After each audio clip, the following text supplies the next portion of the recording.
Be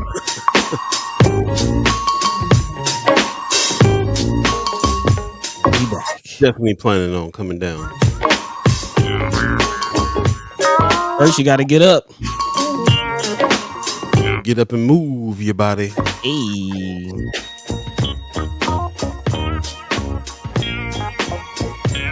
Good morning, good morning, good morning, good morning.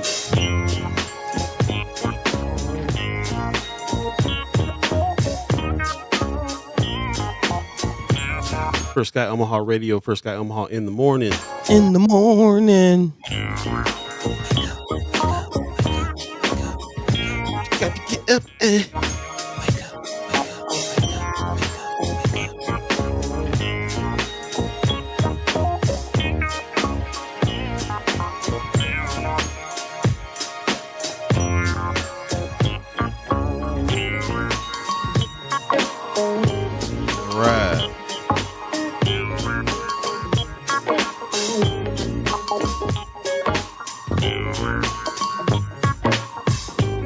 like all systems go.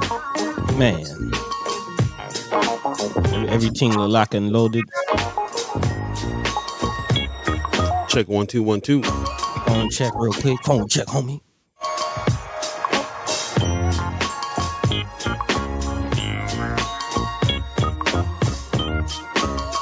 Right. Got the right date and everything. Look at me today. Okay. Look at us.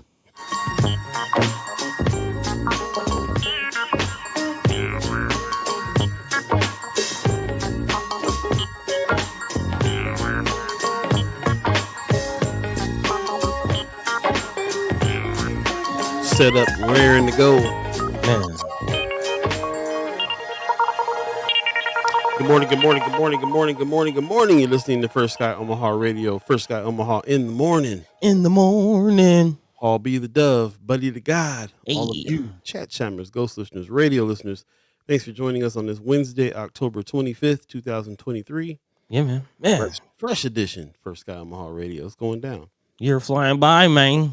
It really is. Yeah, before you know it, we'll be 2025. out of the season. Man, it felt like just yesterday we was hollering 22. 22. Yeah, for real. And it's gonna be 25 coming up, man. Speaking of 25, it's supposed to be 25 degrees. Or 24. 24. Oh yeah, 24. That's true. Yeah. Yeah. Well, I mean, again, if you believe in the concept of time, because depending on where you are on Earth, you know, it might be 14 something. I think the Islamic calendar is like 1450 something. So we only 1450 on. That's interesting. Okay. Yeah. Well, whatever's happening, time moves forward. We know that much. Hey, that's for sure. And speeds up as it goes along too. Man, it feels like it. Like it. Good morning to everybody who's jumping in the chat this morning. Leah Keister in the chat saying, Wahoo Wednesday. Okay. Wahoo. Pop says, good morning, First Sky, and mad love from Las Vegas. Thanks, Pop. Man. Appreciate you. Gwen Easter gives us a good morning. Good morning to you. Tamika Johnson gives us some sunshine. Hey, let it in. Let it in, because it's supposed to be cold this week. Brr. Temperatures dropping. Yeah. 'Tis the season, man. And I don't appreciate it. Mama God says, good morning, First Sky fam. Good morning, Mama God. Appreciate you coming on in. Wanda Lewis says, good morning on Facebook as well. Good morning to you. So we got Facebook and YouTube people in.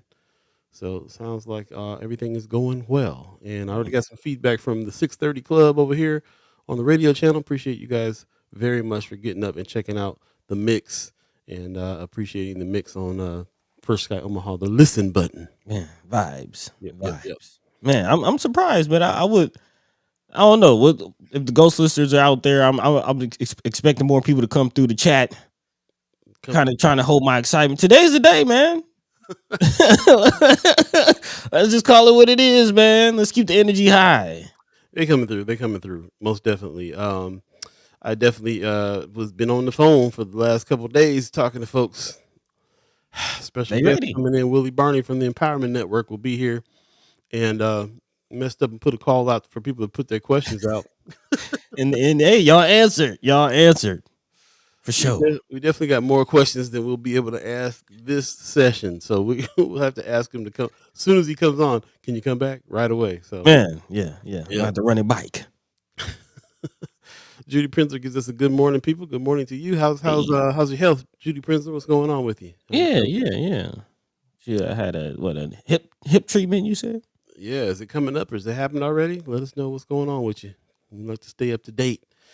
Yeah, so Wille Barney's coming, and we do have a lot of questions that we had to spend some time last night getting together and paring down and getting concise so we could have a good conversation. She says November 3rd, new right hip. Okay, so right around the corner, Got couple some new weeks. equipment coming. Yep. Yeah. Okay, well, hopefully everything goes smoothly. Yes, absolutely. Keep us updated. Yes, Sure, for sure. Anyway, yeah, thanks for joining us this morning again. A special guest. There's gonna be a lot of special guests coming up here. man. I'm saying there's some things in the works. I'm not gonna speak on it quite yet, but we'll get to it. Okay. I'll let you handle that. Yeah, we'll get to it. We'll get to it. But yeah, some things in the works for sure. And as a matter of fact, we probably can get to it at some point. But let's wait a little bit longer in the show before we start Build revealing things. anticipation. Yeah. Maybe in the haps. Maybe in the Yeah. haps. There you go. But as for now, as anticipated, as asked for by you, the chat chimers, we've got Wille Barney from the Empowerment Network coming through, and hopefully we'll be able to spend some time with him and get through some of these questions that we got going on. If you have any questions happening as well, get them going. We'll let you know right now. You might want to copy them down because they might get in the chat and get lost. Man, Anticipating not being able to keep up with a lot of the questions. They're coming from all sides, and of course we have our own. So we'll do the best we can when he comes on. But stay tuned for that. It's going to be a great conversation, I believe. yeah.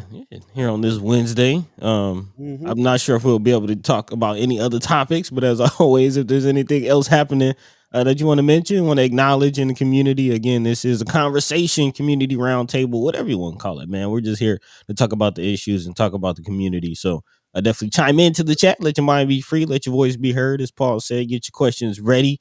And let's just try to keep it productive and respectful. Just putting the disclaimer out there. There you go. We always do. We always will about this time. Yeah, man. We definitely have some other topics though to get into because you guys have put a lot in Friends of First Sky Omaha, which we really appreciate. If you're not a member of Friends of First Sky Omaha group page on Facebook, go check it out. I saw an opportunity to do a group page on YouTube, and I kind of put a question out there: did anybody want to switch over to YouTube for that? We always are talking about moving over to YouTube for various reasons. There's more we can do with the chat.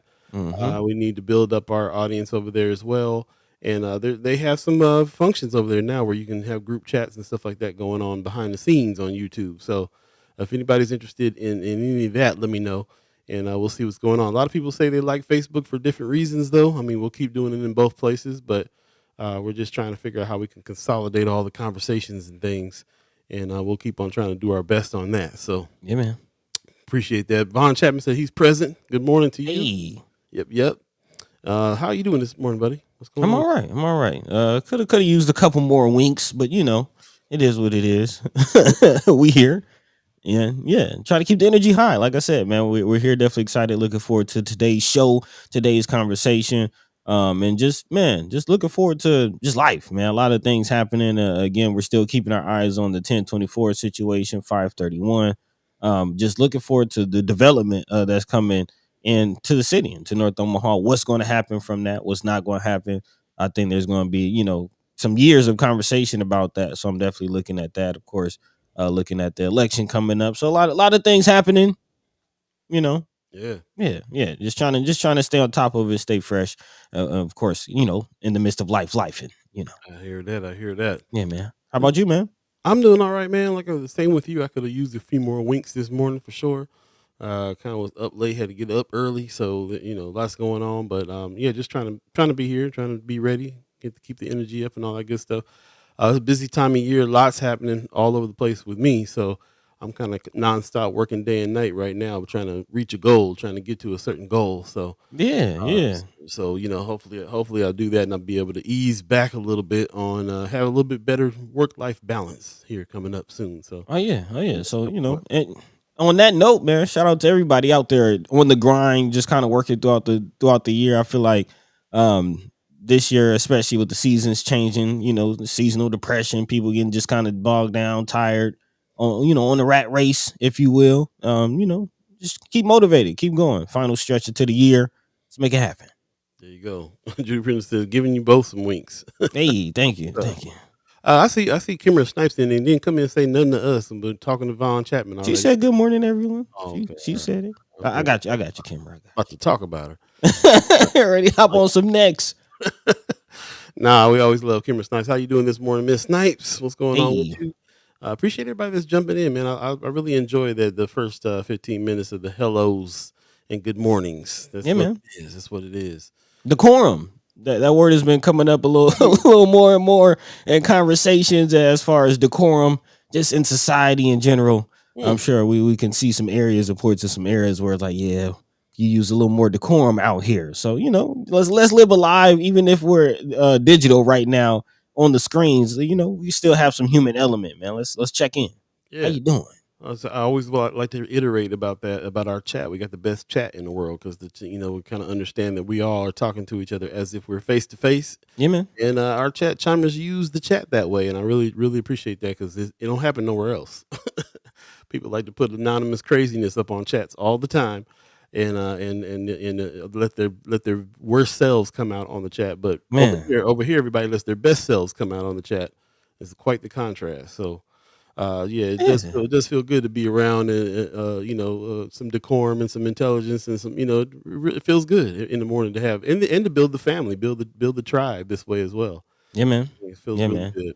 Yeah, and got a lot of things coming. So definitely appreciate everybody who's sticking with us. Especially those of you who have become helpers behind the scenes, not just chat chimers, but really a part of the fam, really a part of the team, helping this dream work. So we do appreciate you. We love you. We thank you.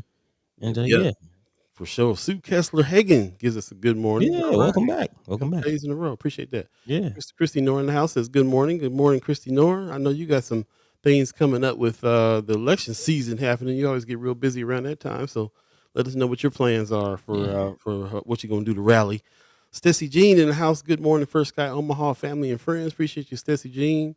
Miss Erica Felt is up. Good morning, friends. She says, that was supposed to be a plural. Laugh. Oh, I thought you just talking to me. Okay, I see. Yeah, I thought she was talking to me because I got her hat on.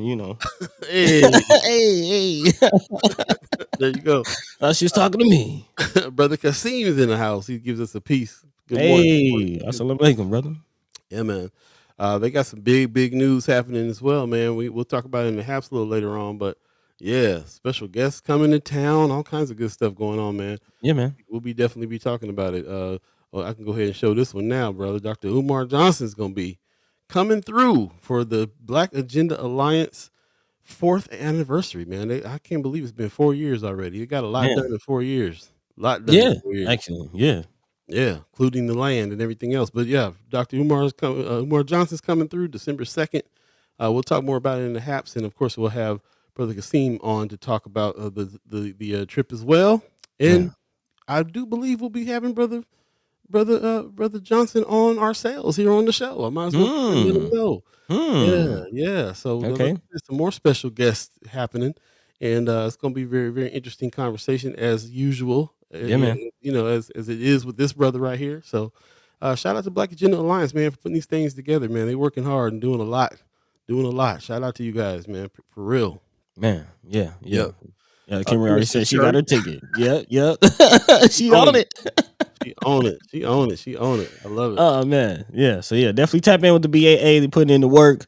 And not just tap in, but assist. Let's really make that teamwork, make that dream work. Let's get boots to the roots, y'all. That's right. This is season 6, Boots to the Roots. And we're at more than in the middle of it. We're past the middle point now. We're coming up on the end of the season here. Man, time flying, man. I'm telling you. Really telling you. But today, don't forget today, special guest coming in. Brother Wille Barney is coming in from the Empowerment Network. And we'll finally get to ask him some questions and all those good things. And all that stuff is coming up here on a fresh edition of First Sky Omaha Radio. First Sky Omaha in the morning. In the morning. All Buddi3 Da Gawd, all of you. Stay tuned. It's going down. Let's start this.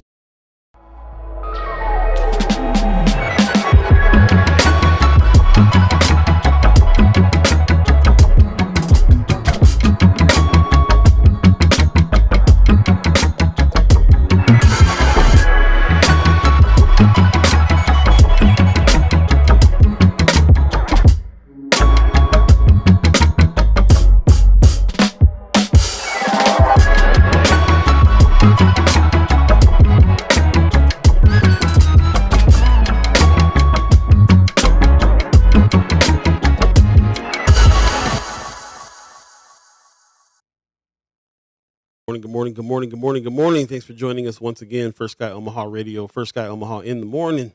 In the morning. Hall B, Buddi3 Da Gawd. All of you Yeah. we call chat chimers. All of you we call ghost listeners. Yeah. All of the digital radio listeners as well. Appreciate you very much for getting up early this morning on this Wednesday, October 25th, 2023. Yeah, man. Special guest Wille Barney from the Empowerment Network will be on shortly. And we do definitely have a lot of things that we can talk about with him, and a lot of questions that you guys have already submitted that you want us to ask. And I'm sure there's other people who have questions as well that will be in the chat. Just recognize that there's going to be a lot of questions. We might not be able to get through them all, but we are trying to set up for multiple visits from Brother Barney so we can get all the questions answered, and hopefully we can make that happen. So yeah, looking forward to that conversation for sure. It's been a long time coming. A lot of people in the chat have been requesting it for a while, and now it's here. You guys have also been joining in on Friends of First Sky Omaha on the Facebook group page and putting in a lot of different elements as well, and articles and things that you think we need to be talking about. As always, you can submit that to us through Friends of First Sky Omaha, and also you can bring it up here when we're live, of course. Yeah, as always. It's on your hearts and mind. What's some of the things that we're gonna get into today besides our special guest, Buddy? Man, well, I definitely wanted to mention you were kind of talking about earlier, maybe a transition to YouTube as far as our group pages and things like that. And this latest lawsuit against Meta might, we might need to think about switching and going somewhere else. If you haven't heard, several states, Nebraska now being one of them, have teamed up to launch a lawsuit against Meta for what they are calling basically predatory behavior towards the mental health of teens. We all know as far as the negative impacts of social media. And again, this lawsuit is saying that was intentional. So we'll definitely talk about that, especially as, most of our activities are based on Facebook and Meta. It is definitely interesting to see what will or could happen as a result of that lawsuit.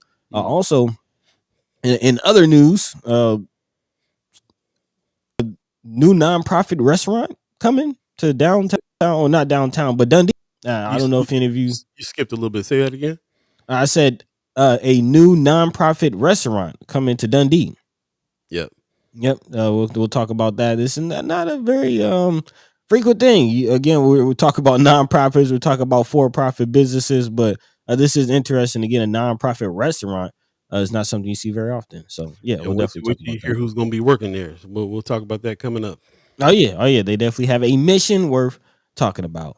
Also, I wanted to get to this. We didn't really get to this last time, but mental health is something that, again, we continue talking about, especially with this Meta Facebook lawsuit. And there's now the Nebraska Examiner breaking story about what's going on at a local psychiatric hospital. As far as the conditions, actually, mental health techs are protesting against those working conditions and the safety of not just the techs themselves, but some of the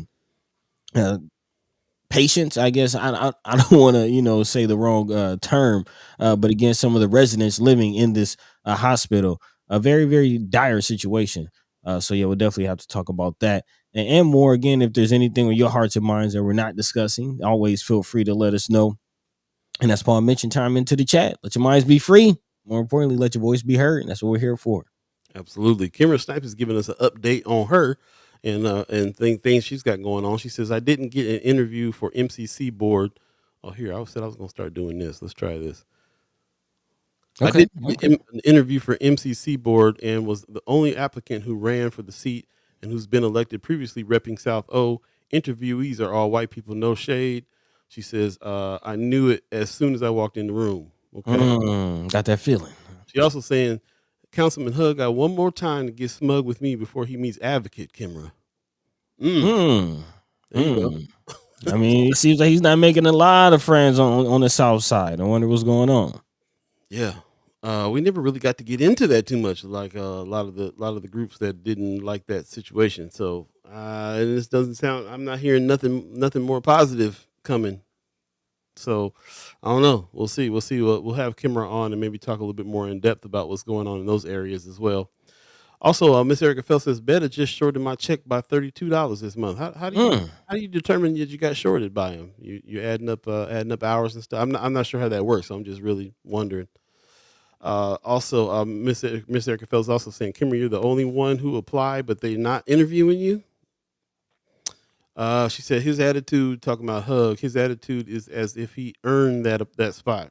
As if he was elected. And for those who might not again remember, Councilman Hug replacing Vinny Palermo after that controversy and case that eventually led to him being alleviated of his position. That's a good way to put it. Yeah. Yeah. So yeah, he had filled the seat, and not a lot of people are happy about that. Some people are not happy about that, and it doesn't sound like he's trying to warm up to the constituents people too much, right? Yeah. yeah. Okay, more on that another time, Kim. I appreciate that. In the meantime, between time, let's jump into a story real quick, and we can get some knocked out before our special guest comes in. What's the top of your mind, buddy? Yeah, well, I definitely wanted to lay this Nebraska Examiner story down. Of course, we'll have to continue our conversation about mental health, what's going on, what services are available for individuals out there who are dealing with mental health, because this is, again, seemed like another situation of more beds for those who have to deal with the criminal justice system. And now we're learning about exactly how those conditions are when they do have these experiences. Again, mental health specialists at the Lincoln Regional Center are escalating calls for change after raising awareness of their working conditions at the Nebraska Psychiatric Hospital. The specialists, or as they're called, techs, rallied just over this weekend on Saturday outside the governor's mansion and regrouped at the north steps of the state capitol to debrief with Senator Carol Blood, as we call her, Barrel Blood around here. Definitely shout out to Senator Blood of Bellevue, who has been one of the sole state officials, the only ones leading this fight on the state capitol, working to address their concerns. One of the tech for about 4 years described patient's assault on two techs last week after about 3 a.m. The patient, who had no behavioral issues since he'd been at that facility, apparently assaulted a woman in her 60s or 70s. She says he assaulted her, kicked her like she was a soccer ball. Sorry for the graphic imagery. The patient then ran up to another staff member and punched her head into a wall. So again, very, very physical situation. Also, workers are saying that just about a dozen rallying say it's conditions such as these that raise alarm. Also, Yvette Olivetti, who's a union rep for the techs, said it's because of inaction by the state that they were rallying, including the Department of Administrative Services, to hire more techs. Kind of the same situation where we're hearing with child welfare services, as far as techs being overworked, really, with too many cases and not enough techs. Also reminding me of the state's prison situation as far as understaffing goes. So again, another situation with more beds and not enough service. Well, it sounds like people are finally kind of standing up about this. Yeah, a little bit more too. So it goes right along with everything that we've been talking about. Even the shortage of mental health teachers in OPS. Yeah, that too. Yeah, that too. So there's something going on out here with that. And I was just in a meeting the other day too, where I was talking to somebody from an organization that had beds that they called them beds, and then they said it was a locked facility. I tried to pay a little bit more attention when I heard that, but that seems to be the thing. If there's mental health facilities out here, they're pretty much on lockdown. And there's a lot more coming, and youth facilities happening, and all kinds of stuff going on. But this lack of personnel and shortage of teachers and everything else is real concerning. Yeah, and not just that, but again, the conditions. There are a few more reported conditions as far as just what some of the patients are dealing with. But again, it definitely deals with, well, as we're hearing, just a lot of inactivity on behalf of the state. So yeah. Mr. Phil says, and child care inspectors overloaded. So we can't forget about that part as well. Yeah, man. Yeah. So I will wrap it into this next article, because I do find it interesting that as we're talking about all the issues across the board, from schools to just facilities that's outside of schools. I guess I'm not quite sure the term, but just regular facilities that families can go to. There's no mental health real help. But at the same time, Nebraska is joining 40 other states in this lawsuit against Facebook and Instagram. Again, the owner of Meta, or the Meta is the owner of Facebook and Instagram, excuse me. So both social media giants are wrapped up into this lawsuit. Again, Nebraska and 40 other states announced a barrage of federal and state lawsuits Tuesday against the parent company of Facebook and Instagram. The filings allege Meta designed social media platforms it knew were addictive and damaging to teens. So I do find it interesting again that in the state there's not much real energy being put towards, not much real fight grit, real like we're going to fix this. We're not hearing that rhetoric from the state, but yet here they are in this lawsuit. Yeah, that lawsuit was interesting. 40 states. Yep. And we're in Nebraska is kind of, I feel like it's a little jumping on the bandwagon type of thing. But yeah, I like how you juxtapose that against the last article, because what we're really looking at is not real help. It feels real frivolous for that to happen. And you gotta dig into that lawsuit and figure out exactly why they're saying what they're saying. I mean, we have heard of whistleblowers in Facebook, coming out saying that people that they had, they definitely targeted and did some things that were, would make it so that people were pretty addicted to it. But at the same time, it's kind of hard for me to wrap my head around, how can you sue somebody for something that you kind of choosing to get on every day? I mean, like, you know what I That's a mean? good point. That's a good point. You definitely kind of think about what is, adding what I just said to what you said, it definitely makes you think like, what is the real motive behind this? And apparently, to your point of jumping on the bandwagon, Nebraska has been actually a part of this for quite some time, a few years at least. Nebraska was one of 8 states that started an industry-wide "quote unquote" investigation back in 2021 into how social media companies gathered data and tailored their products to lure and keep young people engaged online. This, according to State Attorney General Mike Hilgers, who took office in January. This is kind of, when I read this, definitely makes me think of, if you remember, like the campaigns against the cigarette companies and the tobacco industry. That's funny. I was thinking about the music industry. I was thinking about trying to say that rap and hard rock would make people be violent. You know what I'm saying? Like, Okay. blame it. They're not gonna put no money in poverty in their city or family support for these kids that are in trouble. They're gonna go way outside and say rap music made them do it.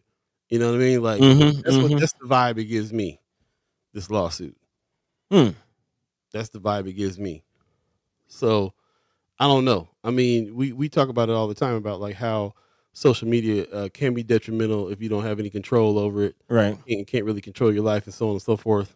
I know a lot of parents though that regulate how much social media their kids get on in the first place. So that you know what I'm saying? Like, to me, there's so much personal choice and stuff in this issue. It's weird for there to be a lawsuit. Well, Right on the surface, for me, on the surface, because like I said, I had to dig into the lawsuit more and figure out where they're coming that's from. that's why I bring up the whole cigarette, thing. I forget the name of the company and the campaign. We've all seen the commercials. It's like orange. But Truth. I think that's what it was. I think that's what the campaign was called. But if you remember that whole thing, like, to your same point, like, nobody's forcing these kids and forcing these people to buy cigarettes. Like, nobody's forcing them, but it was still deemed in court like, hey, y'all got to change y'all marketing. Y'all have to change how y'all do this because you're intentionally, attacking a certain demographic to take your product that we know is harmful. Well, that's the point. They know it's harmful. That's my point. Hmm. You got hard evidence to say that tobacco is harmful to you physically. Like, how is that the same? How can you make that the same argument for social media? Is with all the other factors of mental health with kids, from the home to everywhere, to school to everywhere else? How have they jumped to Facebook and Instagram is jacking everybody up? Well, again, Nebraska and 8 other states launched an investigation back in 2021. So I do feel like something came out of that investigation for them to now be joining a lawsuit. Furthermore, I have a classmate from FAMU who went on to start a company called the Social Media Effect. Basically, his whole platform is studying that very thing, as far as just the effect on the societal effect of social media, especially on teens and developing adults. So I do think that there is evidence out there to that point. I think there's enough studies, and the conversation has been going on for enough years for there to be evidence. Now, again, that's just me assuming, but I do know that those things do exist. And then also, as far as what law they're saying that Meta is breaking, is something called the Children's Online Privacy Protection Act, which is a federal law that they're saying is in violation. Particular note, the federal lawsuit alleges Meta's work to advertise and collect data on children younger than 13 years old, which the cooperating attorney general said violates that federal law. So again, even Meta's own data. Again, we all know that's the big giant behind these social media companies is the use, the sale of the data that they're collecting. As it says, as the saying goes, if the product is free, most likely you're the product. Your information, what you do, your activity is what's being sold. And again, by Meta's own data, they have information on children as young as 13 years old. So yeah, it's there. I still smell whiffs of the corporate, yeah. corporate high level battling going on. They don't like the power that Facebook and Instagram have, and I don't know. I'll jump into the chat, see what everybody's talking about. Yeah, man. Also, let's see, Miss Erica Felt. I'll get back to her comments up top real quick. But Vaughn Chapman says, shout out to the techs for showing solidarity on issues that directly affect them. Miss Erica Felt says, exactly. Instead of addressing needs of families and their children that lend to children being at risk on social media, they prefer to sue something that's for adults anyway. Kimra says, my old church got involved with the campaigns against the tobacco industry. We had to go around and look at the different gas stations and see why what they were doing that was technically illegal. Interesting. Von Chapman says, pretty sure it's about TikTok. Yeah, I mean, this is getting into what I'm thinking. I'm feeling like this is, yeah, man. Yeah, I feel like they're setting some things up so that they've already done stuff. Like states have already banned TikTok in their state buildings and stuff like that because they're trying to act like China is spying on you with it. So they've banned them in certain state buildings and stuff like that. Certain like state employees in certain states can't. Yeah, there's this whiff of like, why do they? It's the same kind of thing like Nebraska sent a bunch of military to the border to, what I'm saying? Like it just feels so like you gonna skip over poverty and actual help, mental health, help for kids and get kids out of situations and what you're worried about is this kind of big. I don't know. I mean, there's probably something there too, but it's just, to me, it's about what energy is the state putting into things. After we get done talking about shortage of teachers, shortage of child care providers, shortage of everything that has to do with kids, and they're going after Meta. I don't know. I mean, I can see it, but I also am like, it just feels like it's over, like you just. Back in the day, I remember back in the 80s and 90s, man, when they talked about rap music, they want to act like that was the culprit. It didn't have nothing to do with you grew up in poverty. It didn't have anything to do with the fact that your dad was in jail. Or you know what I'm saying? It didn't have anything to do with real problems. Right. We're going to say rap music made you do something.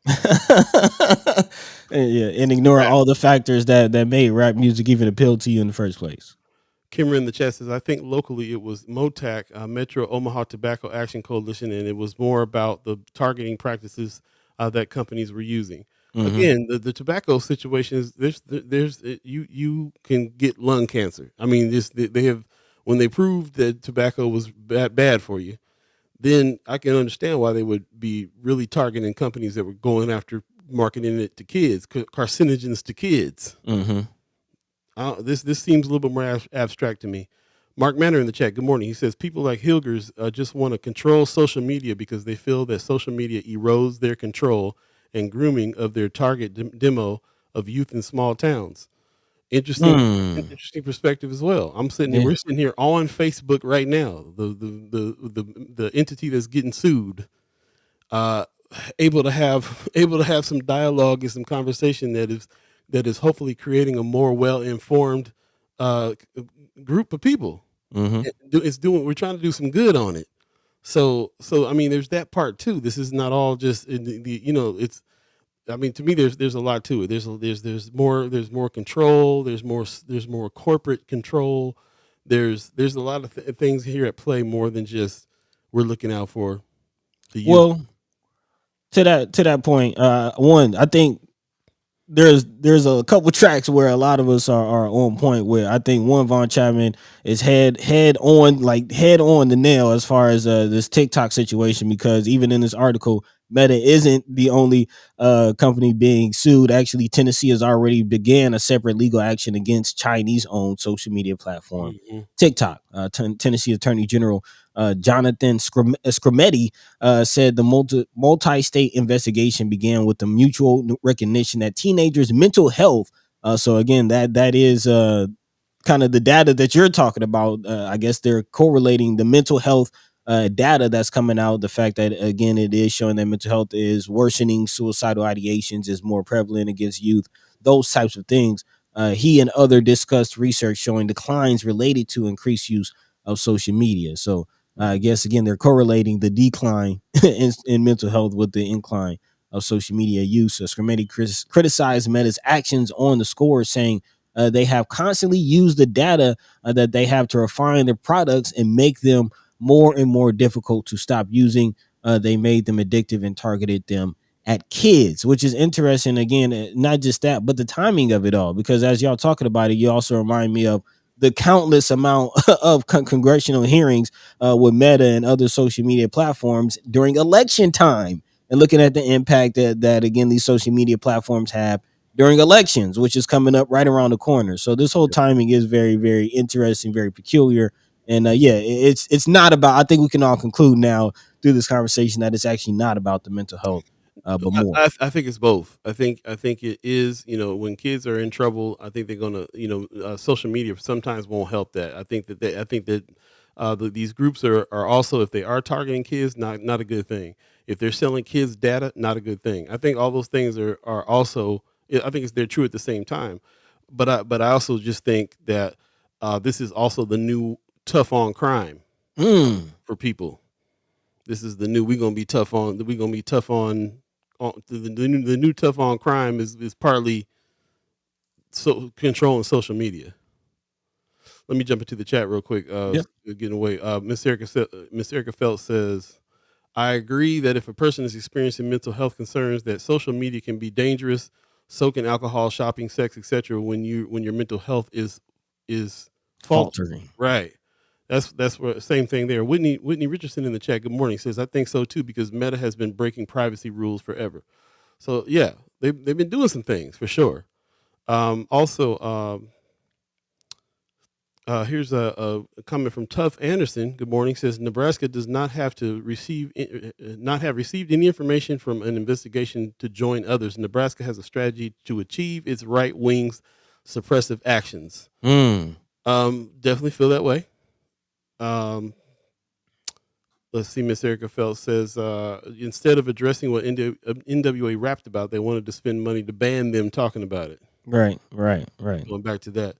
Whitney Richardson in the chat says, yeah, they don't really care about kids. It has to be another reason that directly benefits government. Yeah. Like I say, I think it's both. I think it sounds like they're doing some stuff that's not quite what they should be doing. And it can be detrimental to kids, especially if they're in some kind of crisis. But at the same time, they're finding a lane here to be able to control some things. Sue Kessler Hagen in the chat, good morning, says they are choosing to go after Meta because now it's actually affecting their own kids. They don't care until it's affecting their own. That's a good point. Yep, it's a good point. It's an interesting point. Yeah. And I don't know how big of a point this is, but it does kind of interest me, the thought that if is Rick is still trying to create his own social media platform? Is that that's a good question. Very good question. And what's the state of Trump's social media platform? Too. There's no getting around it. That's how people connect, is on social media. So, there is, and we're kind of in that world. So that's the other thing I'm thinking about too. There's a lot of different kinds of social media and organizations and things out there. What's going on with Twitter, with X. That's man. You know what I'm saying? And what was the influence there? What's going on there? How powerful has like Black Twitter been in the way that Black Twitter now is getting spread out to a bunch of different social medias as far as communication in the Black community? I mean, Is brother Hayes, the third, is he gonna get sued? With fan base. What I'm saying. That's what I'm saying. And same thing. That's the same thing with fan base. Fan base decided that they were going to come in and counter all that. So they're not going to be selling your data, and they're not going to be Mm-hmm. throttling your stuff. And they try to build a social media platform that everybody that they can address all these things. But they're slowly building while the powerhouse of Meta has been going strong for 15 years. So it's interesting stuff for sure. Yeah, Interesting yeah. stuff. We'll definitely have to get back to it. But I appreciate all your comments here. She says, when we gonna start playing chess like that, Miss Kimberly? When are we gonna start playing chess like that, though? Man, we got organized. Very interesting. Very interesting indeed. Yeah. Yeah. Yeah. Can't have the pawns and the rooks and the knights doing their own thing. Everybody gotta be on one accord.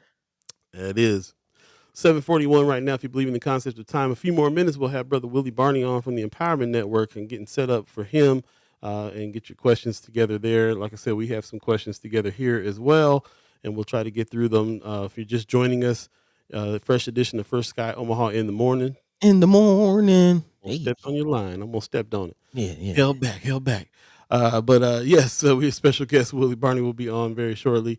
In the meantime, between time, there's I'm trying to look at the thing here, and I'm missing whether or not we had something else we wanted to tee up for the show. There was another important issue going on that we had coming up. What you got over there, buddy? I got a couple things. Of course, there's a commerce report that we want to talk about.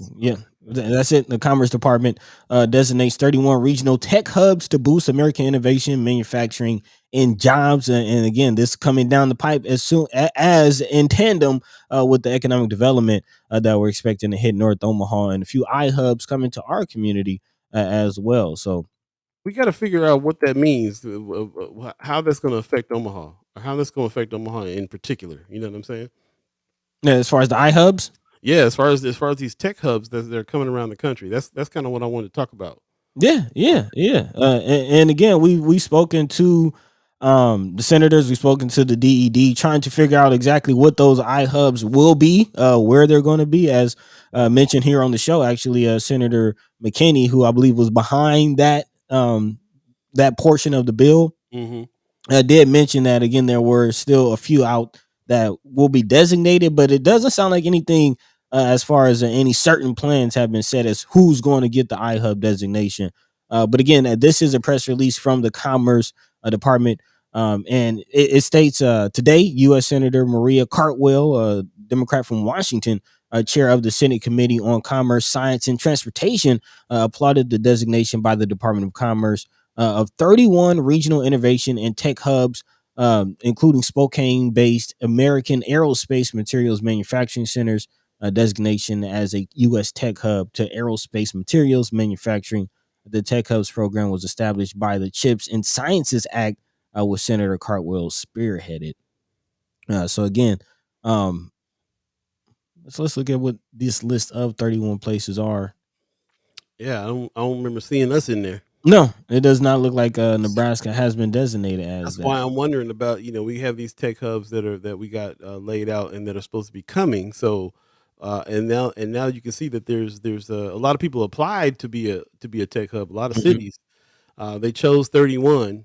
There's money going to it. What does that mean for Nebraska? What does it mean for the tech hubs that we're talking about bringing to especially the North Omaha ones that like you were talking about earlier? Yeah. And how and what is it about us that we didn't make that list? I'm kind of wondering something. I mean, we can't extrapolate that from the article, but I'm just wondering about that after reading that. You know what I'm saying?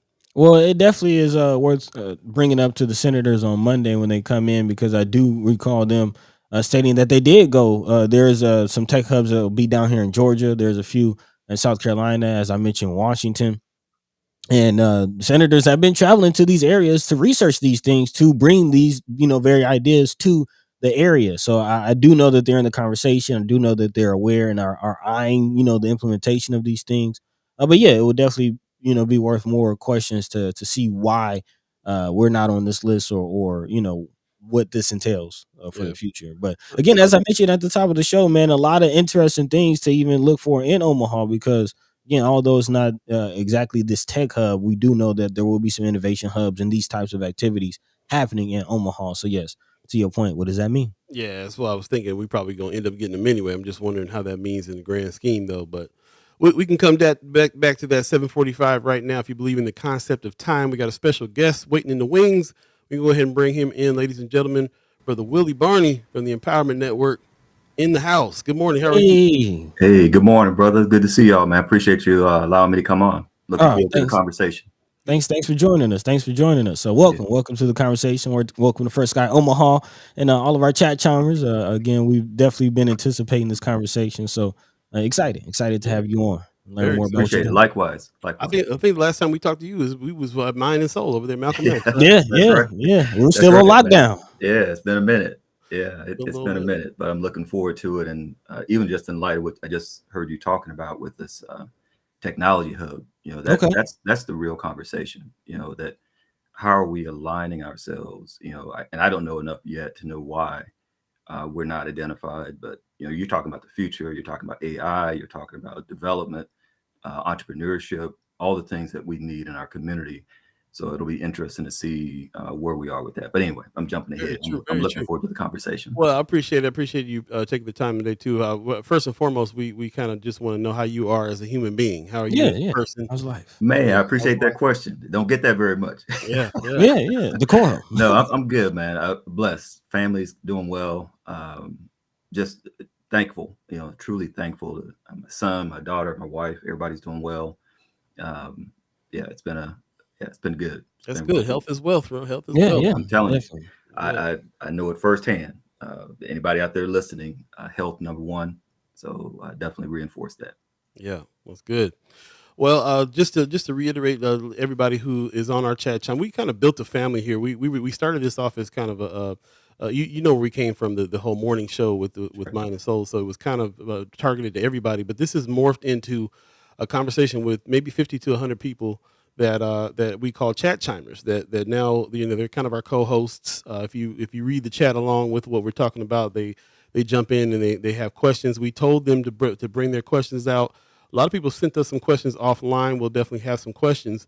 But as many questions as we got in, we got to ask you right off the bat. Can you come back another time? Yeah. Too? Because That was one thing. You reached out, I think, last spring, and you were going on a summer break or something was going on. We're in the middle of our large conference, so we didn't get a chance to get connected. But yeah, this is not a one-time deal. I believe in media, come from the media. It's vitally important that we have information shared, especially now, man. We got to have information in our community. We got to get answers. And the only way we get through this is together. So I'm all about that. You just let me know. okay, And, good. we'll keep the dialogue going. That puts me at ease. I was going to try to pack in as many questions as we can. No, You don't have to do that, man. I'm here. I'm here. So let me know. Hey, good. Before we get into it, you said you was in media before. What were you doing in media before? Yeah, a lot of people don't know. They see some of the work I do in Omaha and probably know me best for the Empowerment Network. But I've spent 15 years in media, strategic planning, research, evaluation, working. And this is something why a lot of the things I do right now, I had the opportunity to travel across the country from East Coast to West Coast, North to South, working with small businesses, helping them identify strategies, development. Where do they locate their business? How do they grow their business? Who's their competition? Profit analysis, all that.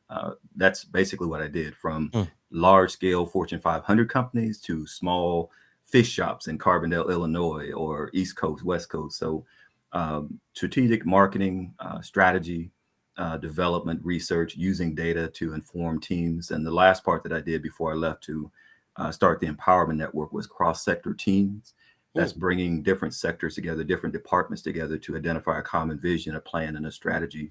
And then how do you collectively move the dial in those areas? So, 15 years in media, magazines, radio, television, and newspapers. Okay. That explains how you know how to work that media for the things that are happening with Empowerment Network.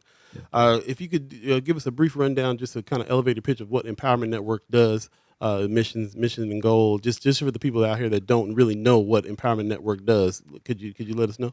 Yeah, let me start a little bit further back, Paul, that part of a lot of people may not know, but I'm originally from Mississippi. So grew up first 7 years, rural Mississippi, the Delta. That's where I was first introduced to, didn't know what it was, but introduced to poverty, separation, all the things that people talk about. Moved to the Midwest. And then when I started to work in my corporate career, had the opportunity to travel to Chicago and Miami and New York and DC and LA and other cities, and basically saw the same thing, where, as African Americans, no matter what city or urban area that we're talking about, we were in pretty much the same position, and started to look at different models, things that we've done historically, read books, started to have conversations with Marshall Taylor when I moved here. We read books, we talked about strategies. That was when I was still working in the media field. But after a certain point, after putting a lot of things on paper, actually having a chance to develop a strategy and model, I had an opportunity to go to a summer leadership institute at Harvard University and shared with them some insights on what I thought might be a good approach for our urban communities led by African Americans, led by Black folks, that we develop our own strategy bottom up. And so that was the beginnings early on of creating a model and a process. Fast forward here in Omaha, I left my corporate work. A number of things created that where I really felt like I needed to step out and do some things. But started to have conversations with other Black leaders, people that I came in contact with, all different sectors. And to your question, Paul, about earlier, looked at creating a process from bottom up to develop a strategy around how do we specifically empower African Americans, how do we empower North Omaha. And when those things happen, we knew that it would have a positive impact on the whole region.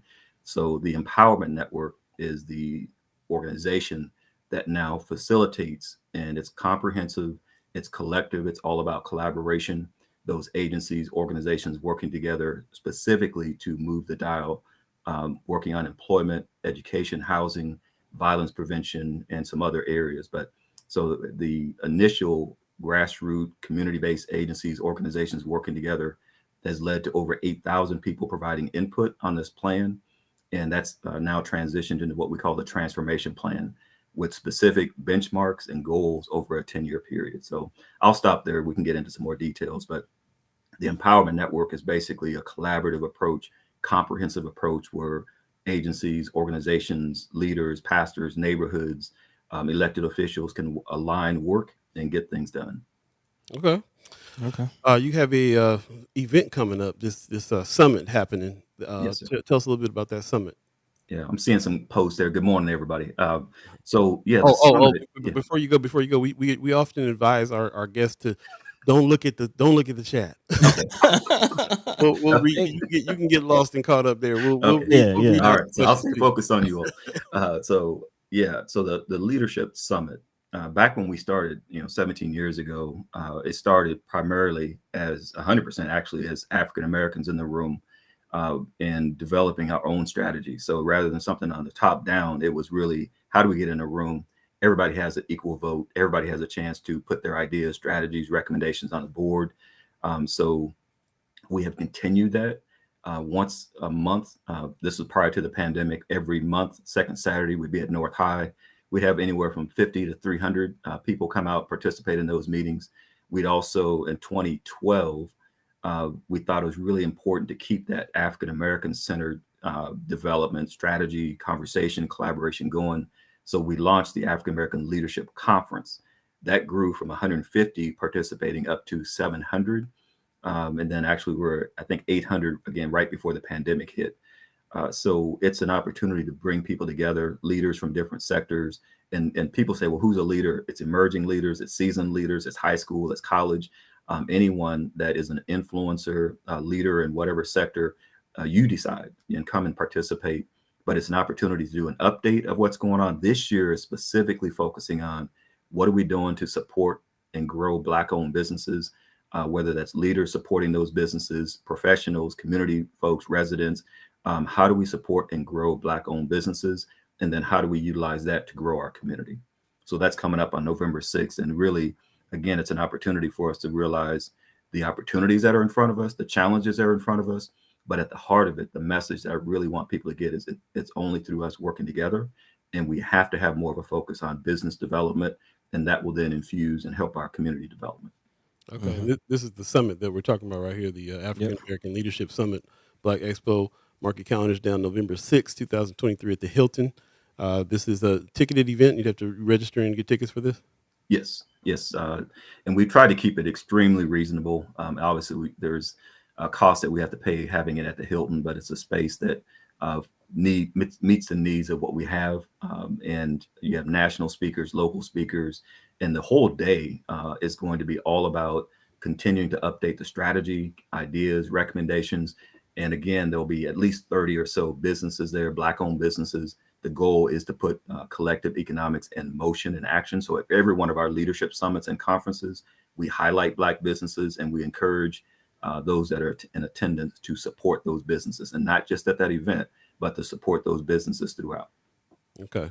Tough Anderson is asking, what is the cost to attend that summit? Oh, it's $50. It's $50. That includes the whole day, includes breakfast, lunch, and then even a snack in the afternoon. But and again, the sessions, it's very interactive. It's an opportunity, so it's $50 for that.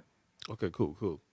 Okay. Appreciate it. We're going to move into the hot seat section because there are a lot of people that got some questions. I appreciate you giving us a rundown of some things just for the people that don't really know. Yep. But a lot of people on our chat do know. A lot of people are always asking what is the Empowerment Network actually doing for our neighborhoods and the problems that we have in our neighborhoods. So we kind of put the call out to the reason why we're having you on too is because this has been a reoccurring theme on the show. What is Wille Barney doing? What's the Empowerment Network doing? There's we deal with groups like the BAA, the Black Agenda Alliance. They're kind of boost to the roots, talking to the kids directly, and we're trying to find. And we don't really see that from your organization. We don't really see that. So we're trying to figure out what we see, what it is, and that's why we're going to get into some of the questions that people have put out with us that have given to us in order to talk to you about. And before we get into that, Buddy, I just want to check in with you on your thoughts on how we get ready to lay down these questions and things. How are you feeling over there on that? Yeah, I'm right along with you, kind of following along how you want to set it up. But I mean, I'm just thinking of the questions as we're going through the conversation, and you kind of explained your network, and I did want to dive into that portion of the questions that were provided by our listeners as far as exactly who's in this network. Again, you mentioned a lot of sectors, a lot of people. It seems to be a very vast, operation.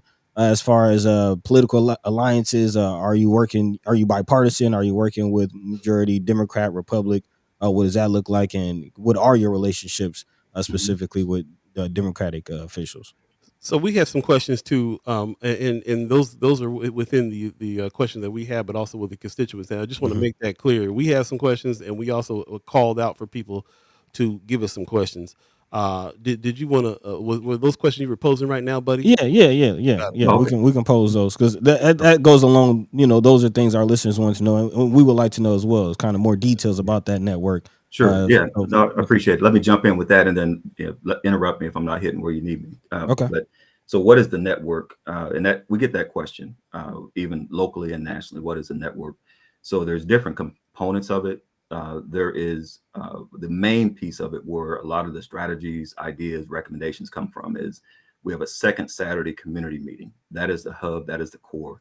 It's an open meeting. Anybody can attend. And that's where, again, the ideas, the strategies, recommendations, challenges, issues, support services, typically always at North High, sometimes at MCC.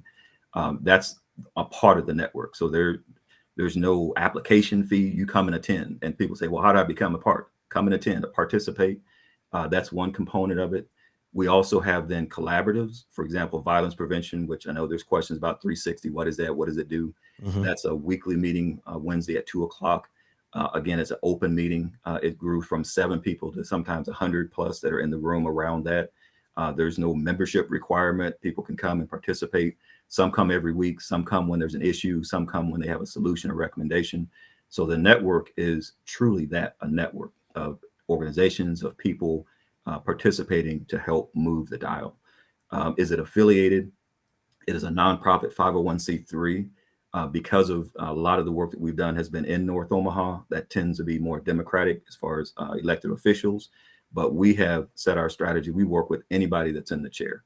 So we've had Republican mayors, we've had Democratic mayors. We've worked with all of them to continue to try to do our best to move those things forward, move strategies forward. Paul, you asked about, kind of let me hit on this a little bit. What do we do? And I can get into some more of this as we get into the questions. But let me stop there. I don't want to jump ahead. I want to make sure I answered your question. So it is a network, truly a network. We have big events like this, conferences and summits. The state of North Omaha meeting, they're open. The only ones that you have to pay are the conferences because of the cost that we do at the CHI Center or Hilton in order to bring in national speakers. But the other meetings are open. Okay, I'm gonna go ahead and jump into some of the questions. And we have a couple of different lists to draw from. First of all, I'm seeing Brother Kasim in the chat. He's from the BAA. He says, "I'm here and I'm listening. I don't know about the Black Agenda Alliance. Ain't no one came and hollered at us. Wille Barney, what's up?" He says, "We bought eight acres of land, own the only Black youth programs, etc. in the community. Speaks for that. What's up? What do you say to that?" Yeah, no, appreciate it, Kasim. Great to hear from you. We go way back as far as work in the community. And first of all, nothing but respect and love for what they're doing. I think they're setting a great example of what we're talking about is true self-empowerment, starting with business development, working directly with our youth, investing in those youth, helping them understand how to move, how to operate. So nothing but respect for the work. There's a lot of different agencies and organizations out here doing amazing work. And I think that's something that also there's a lack of understanding of the number of people that are behind the scenes 24/7. I recognize them. I see the work. So it's an open invitation. As I said, all of the meetings that we have, sometimes we go door to door to inform people, but the meetings are open and available. And wherever we have the opportunity to support, we support.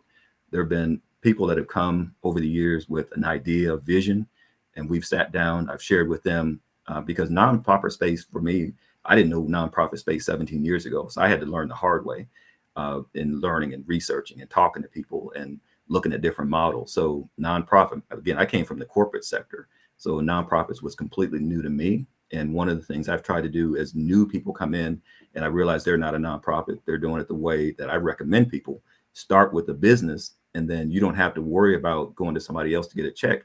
You can write your own check to support your own cause. And so the work that they're doing, and then especially the fact that they're purchasing land, that's something we have been pushing for the last 15 years is we have to secure land in order to be ahead of development. One of the things I think people will be surprised is this was some work going back now 10, 15 years. And you're starting to slowly begin to see the ripple effect of it, where there were some intentional things done to try to secure land so that when Black developers did come available and funding did come to the forefront, that those Black developers would be able to move forward. But I appreciate the work Kasim is doing, the partnerships, Sherman and others that they're doing together, Tamika and others. There's a lot of people on the ground, Chrome Lewis, Leo Lewis, Robert Penn, Roscoe Wall. There's a lot of people on the ground doing that work. But I do want to say we're on the ground too. I don't know of any agency in the city that has worked with well over 8,000 of our kids, primarily North and South Omaha, for the last 15 years, hiring them, putting them on jobs, doing internships, introducing them to entrepreneurship where they're starting businesses and launching businesses. So we've been doing that now well over 10 years, where hundreds of young people in our community, our zip codes, are learning how to start and operate businesses. Okay.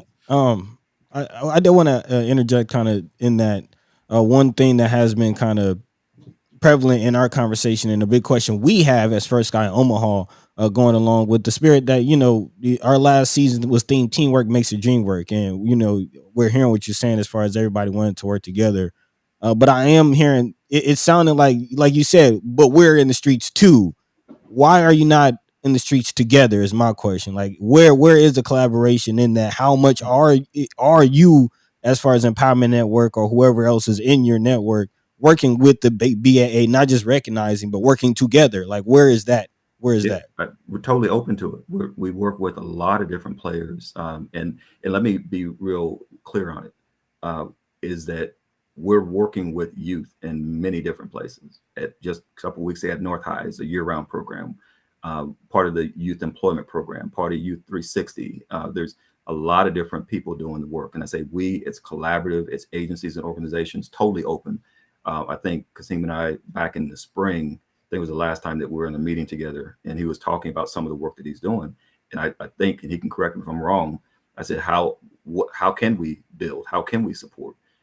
So even and we'll talk, I'm sure we'll talk about ARPA at some point.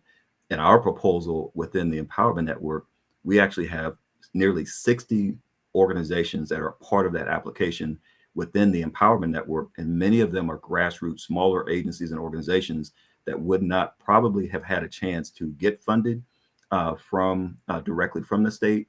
But we're trying to use some of the infrastructure that we built over the years to try to help them, whether it's neighborhoods, some small businesses, grassroots gang intervention organizations, reentry groups, to try to help them at least get in through this process, and then we can help manage the administrative part. So totally open, and again, open to those conversations.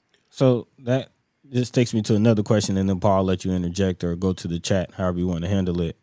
Because I am personally trying to understand the network, and from what I'm hearing, let me ask it this way: as far as the Empowerment Network itself, Yeah. how big is your staff? How much Oh, of yeah. the actual work are you doing, and how much of the work are you kind of shelling out to other organizations that you consider your network, that these other organizations are doing the work, and like you said, you're kind of doing the facilitating? Great question. Because I often talk about, there's the Empowerment Network operational team, which we just, after many years, first of all, it was myself for a while.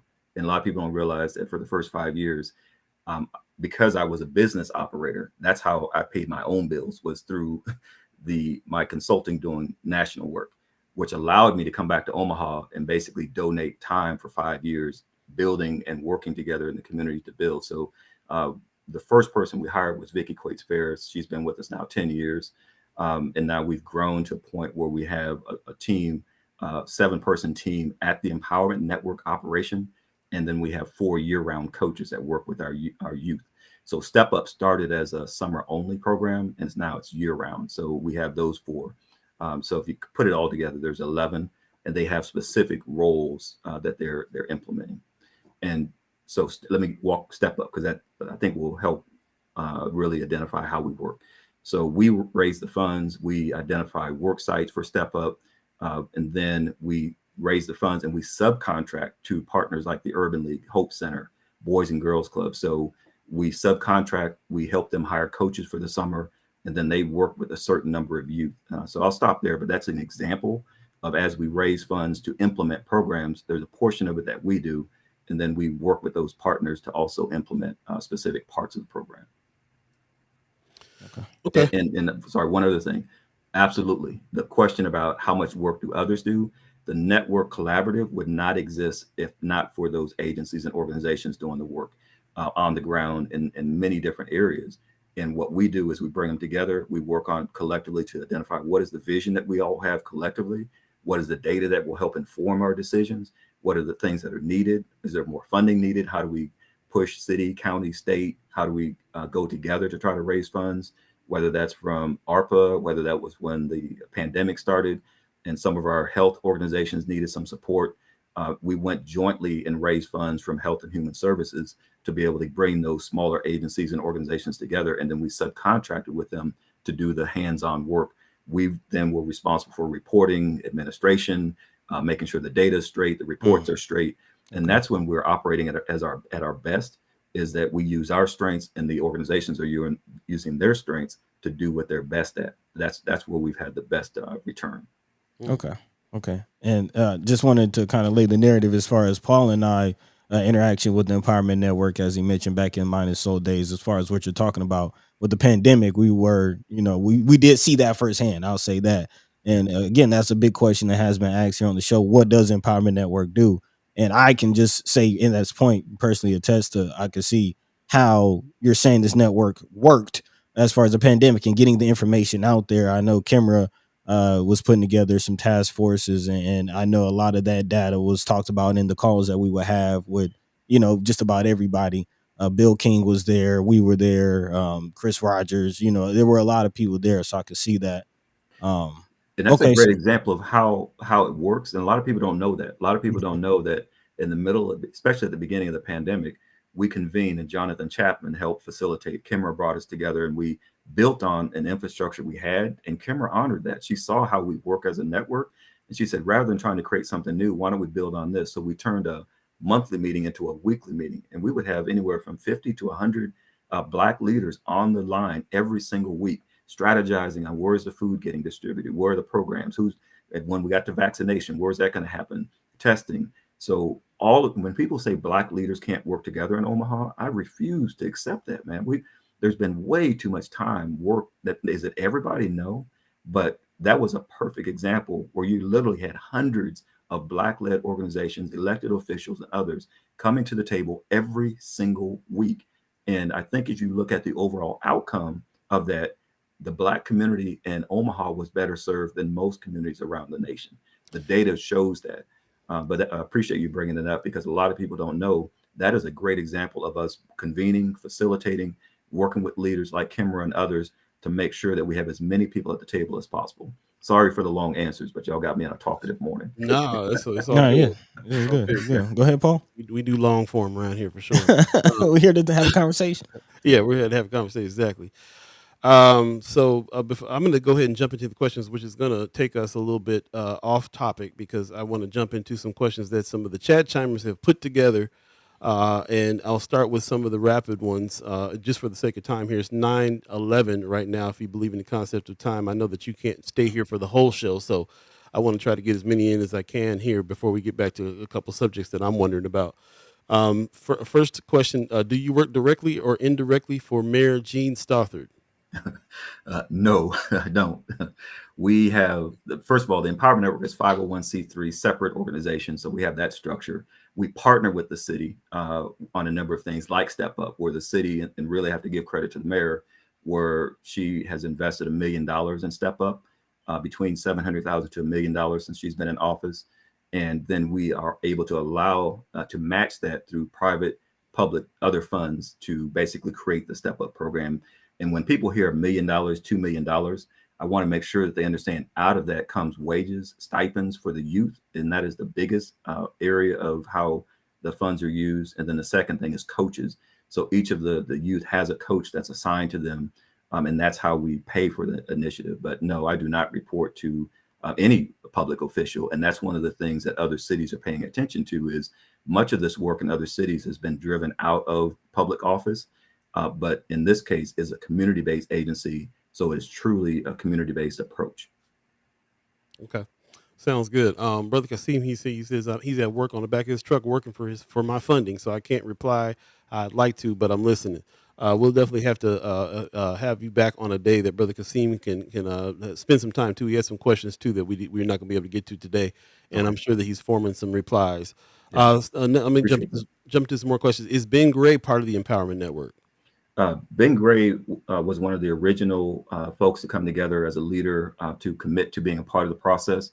And I think for the better part of 15 years, I can't remember a meeting that he missed, especially those Saturday morning meetings, hearing from the residents, answering questions. So he has been an active supporter, partner throughout this entire process. Okay, but not working for the Empowerment Network. But no, he doesn't work on staff at the Empowerment Network. And so the work that he has done, I can't say enough. I know people feel one way or the other, but when you come to putting the work in to help with strategy, help with policy, legislation, helping with even funding for initiatives, that's that level of support. But no, he is not on staff, but he has been very active and very, very active. Is he still active? He's still active with you guys there? Yeah, there's some meetings that he does attend. Again, there's no membership. I know typically networks have memberships, but having meetings, being a part of the meetings, he hasn't been as present, obviously, the last 2.5 years, but he has been involved before that. Again, I can't think of very many meetings, if any, that he missed. There you go. All right, let me jump to another one. Is the Empowerment Network a nonpartisan, nonprofit organization? Does the Empowerment Network have a working relationship with the local or state Democratic Party? Does the Empowerment Network have an ongoing working relationship with elected North Omaha officials aside from interest in funding from the DED? No, that's we have first of all, we are a 501c3 nonprofit. there's only a certain percent of our time that we can dedicate to work around policy advocacy and that, but we utilize that. And so we have had an amazing relationship with elected officials, especially Black elected officials, but even beyond that. And again, we try to respect whoever is in the chair, Republican, Democrat, Independent, because we realize that sometimes you can get stuck and not get things done for 4 years if you say, well, I'm not going to work with that party. You just can't do that, especially in Nebraska. You have to figure out a way to work with people as best you can. And there may be only 1 out of 10 things that you can find that you can actually work on together because you can agree on that particular one. I always say work on that one and drive that forward as best you can. But yeah, we have working relationships, very, very productive working relationships with the senators. Councilwoman Johnson and I, we have been meeting monthly since she's been in office and having conversations, challenges, issues that are being faced in the community. Again, a lot of the strategy that we have bubbles up from the community, and then we take that as the charge, as it's prioritized by the community. That's what we push forward. But yeah, we have working relationships. Again, the pandemic interrupted some of that. Even the school board, there were times that we were at the school board almost every month, and just moving into kind of the crisis mode, answering the call to try to figure out how do we make sure that people have their needs met. There are some of those things that discontinued for a while, and now we're bringing them back. But as far as elected officials, we do have relationships with those. Okay, let me jump into the chat, and then I'll jump back to the provided questions. Tony Johnson's asking, think the plan and vision is good. It is how it is executed. Many of organizations working with you not effective. How are you helping them get better to carry out vision? Yeah. So a big part of what we do, I mentioned data a number of times. So the agencies that work with us the closest, one of the things that they do is share with us the information that they have around number of people served, some of the outcomes. And then we track not only individual, but also how we're doing on an aggregate level. So as an example, if you look at the broader trends, poverty for African Americans in the city was 3% when we started. When 10 years into the work collectively, it was driven down to 22%. So you're talking going from 32% to 22% over that 10-year period. Again, now the pandemic hit, but it can show you in those areas, violence prevention the same way, where we saw collectively working on that with those agencies and organizations, we were able to reduce it by 70%, especially in these targeted neighborhoods. That's more of how we measure it, is on the aggregate level, but those agencies and organizations, they do share individual results. Another example is employment. So we knew that X number of adults in North Omaha were unemployed. I think it was a number of about 2,500 was our target of how do we get 2,500 employed. And that's a partly the Urban League helping with that. That's MCC helping with that. Heartland Workforce Solutions, Step Up, and others. So you basically take each one of those agencies and organizations and identify which ones are going to, this one's going to do 250. This one's doing 200. This one's taking on 300. That's how we are tracking the outcome of those agencies that are most actively involved. Okay. He's giving an example that many parents complain about Step Up being unorganized, experience it with grandkids. So back to the question, how is it that you're helping them get better to carry out the vision? Yeah. No, I think it's right on. It's a great question, Tony. That's a continuous process. A lot of people don't realize that as we started from the grassroots employment program, there were some early starts that we just had to get to a point where we had to hire our young people at the end of the day. I remember when we first started, there were only 30 organized jobs for North Omaha youth during the summer. That when we started. So the first year out of the gate, we had to start from scratch, and we created 150. And we were raising money every couple of weeks to try to get people paid. And so we did that. And then we started to look at how do we raise additional funds to grow and expand. That's where we brought the partners in so that we can subcontract. Always room for improvement. But I can tell you that in 17 years, 8,000 kids have been employed, made money to buy their own clothes and shoes, help contribute and pay some bills at home. And I'm amazed as we go around the city at the number of young people that are now young adults that are employed and even running businesses and supporting their families based on the experience that they had with Step Up. Was it always perfect? No. Is it perfect now? But I can tell you that each year we sit down, we listen to parents, we listen to the youth, we listen to our partners, and we continue to evolve. That's why it's gone from a summer only program to now a year round program. Okay. I'm sorry, one other piece I may not have answered from Tony's question is capacity building. That's a part of why we also have the conferences and summits like this. So we bring in local speakers, national speakers. Some of them are new executive directors. Some of them are new businesses. So there's workshops, there's summits, there's opportunities for them to go and attend those sessions and actually learn how to build up your nonprofit, how to expand your business. What are the funding sources? A lot of our focus the last 4 or 5 years has been on specifically those small businesses. What are the funding sources that are out there, and how can you generate more capital to be able to grow your business? So it's both on the business side and also on the organizational side. To that point, also in the chat, Paul Philman is asking, what was the Empowerment Network relationship with North Omaha Recovery Initiative plan? What is the plan? And if I'm not mistaken, I heard you were actually a part of those conversations early on with the senators. Yeah. So the way that it worked, man, was back in 2014-15, we took everything that we had learned from 2007 to 2014, and we said over the next 10 years, by 2025, based on what we've seen so far, what could we accomplish over the next 10 years if we had more partners, more funding to scale up these things that we have seen to be successful? And that created the transformation plan. And so it's a 10-year horizon with annual benchmarks in 10 different categories, from housing to employment, violence prevention, education, all the way through. And then we identified a budget, and we literally said city, county, state, philanthropic, business. If all of these agencies, organizations were to invest, this is what this would look like. And the price tag was $1.4 billion. That if we did this over a 10-year period, we know that we can accomplish these objectives based on the outcomes that we've seen so far. We took that to the city. That's where they increased some investment in workforce. There were some investments in increased in housing, demolition of dilapidated homes. There are some of those things that were identified. And then over time, we kept working it. We took it to philanthropic organizations. We talked to CEOs about it. And as the ARPA funds were becoming available, we had some conversations with Senator Wayne and said, hey, here's at least a platform. And that's not the only platform. There are other plans out there, but this is something that's been developed over a 6-7 year period. So he looked at it. He looked at other plans that have been developed over the years. And so we were actively involved in the first wave of the North Omaha Recovery Plan, but then the entire process through, helping to organize over 100 people to testify and support. So those are the types of things, both in 2022 and in 2023, to make sure that North Omaha and then even the South Omaha plan was partly a result of North Omaha having such a solid plan. Let me stop. There's a lot more I can say about that, but yeah, we don't often talk about that work.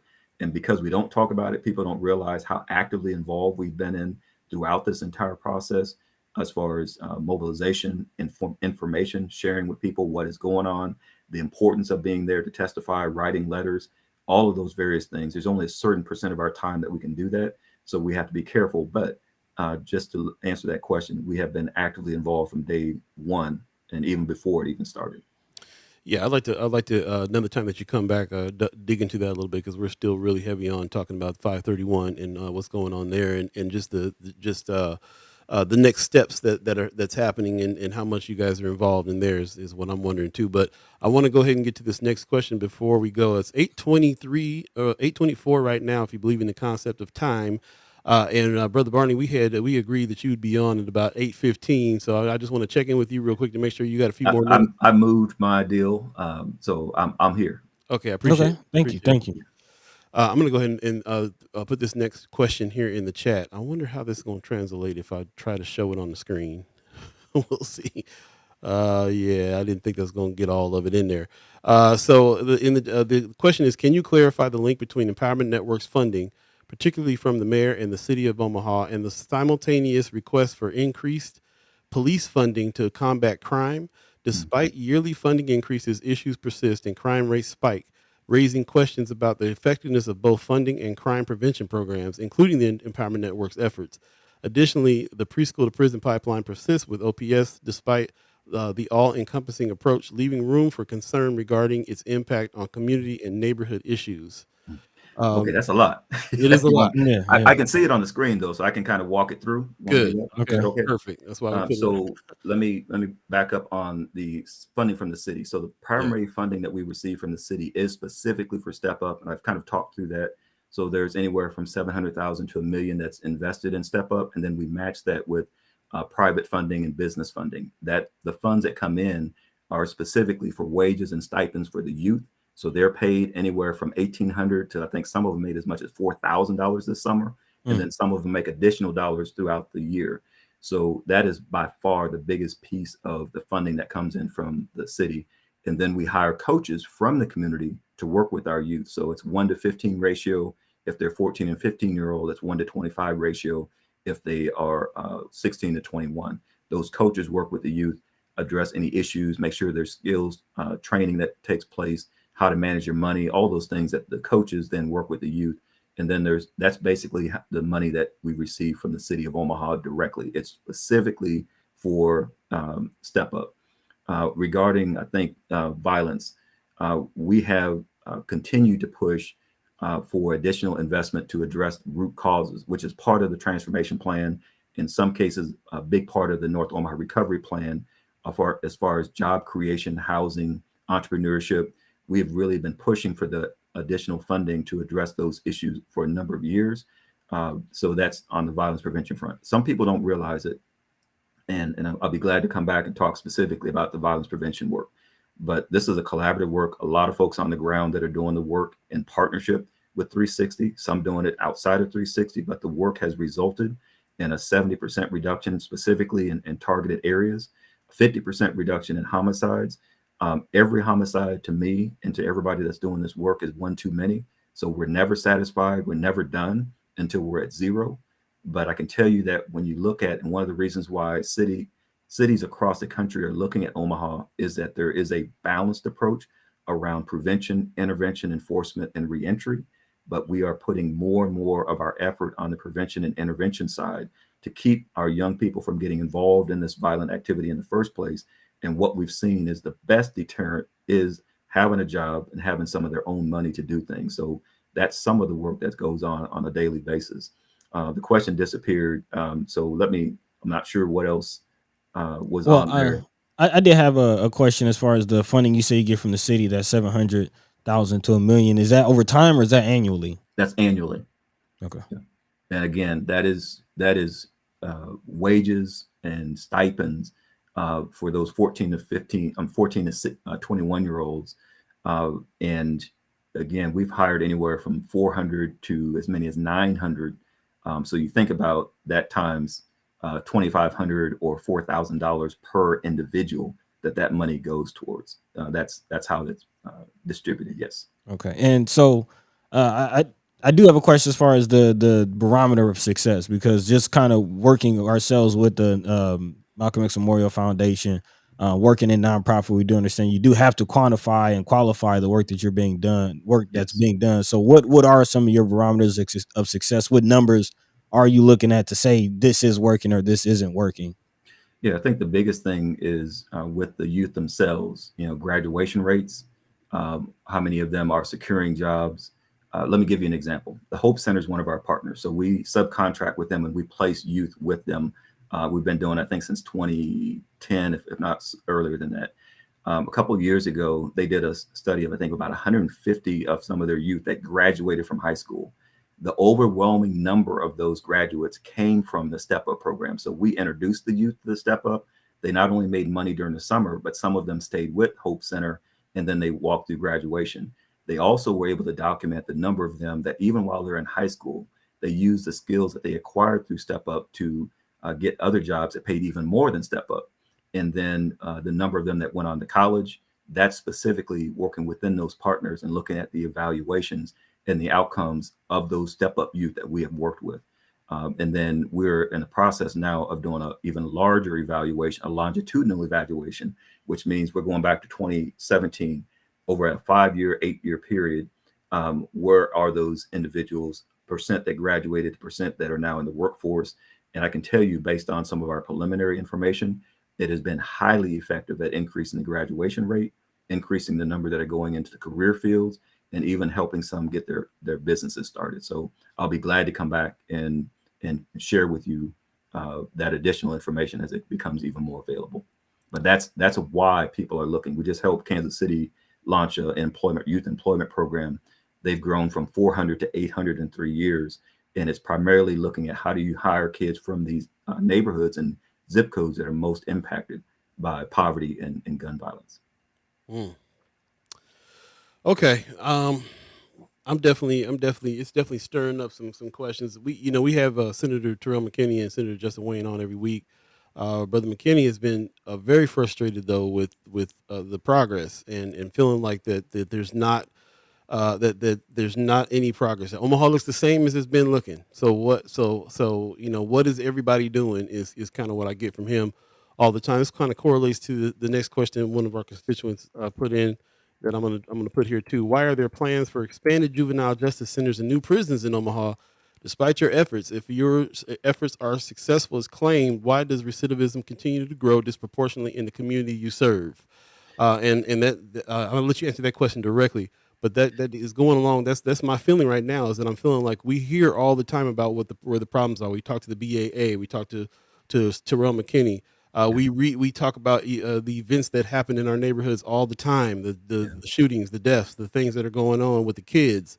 We went to the BAA meeting and sat there and listened to kids, have them talk directly to the kids. And certain kids stood up and said, "I'm ready for some help." The most action and movement I've seen on the level of, especially on the level of poverty and of crime, has been happening on the street level. And I'm wondering about when we hear all these things that are kind of above our heads about the stuff that's going on in other states and in the way that they are copying our model and so on and so forth. It just brings me back to that. Like we talk about juvenile justice centers and the expansion of prisons all the time.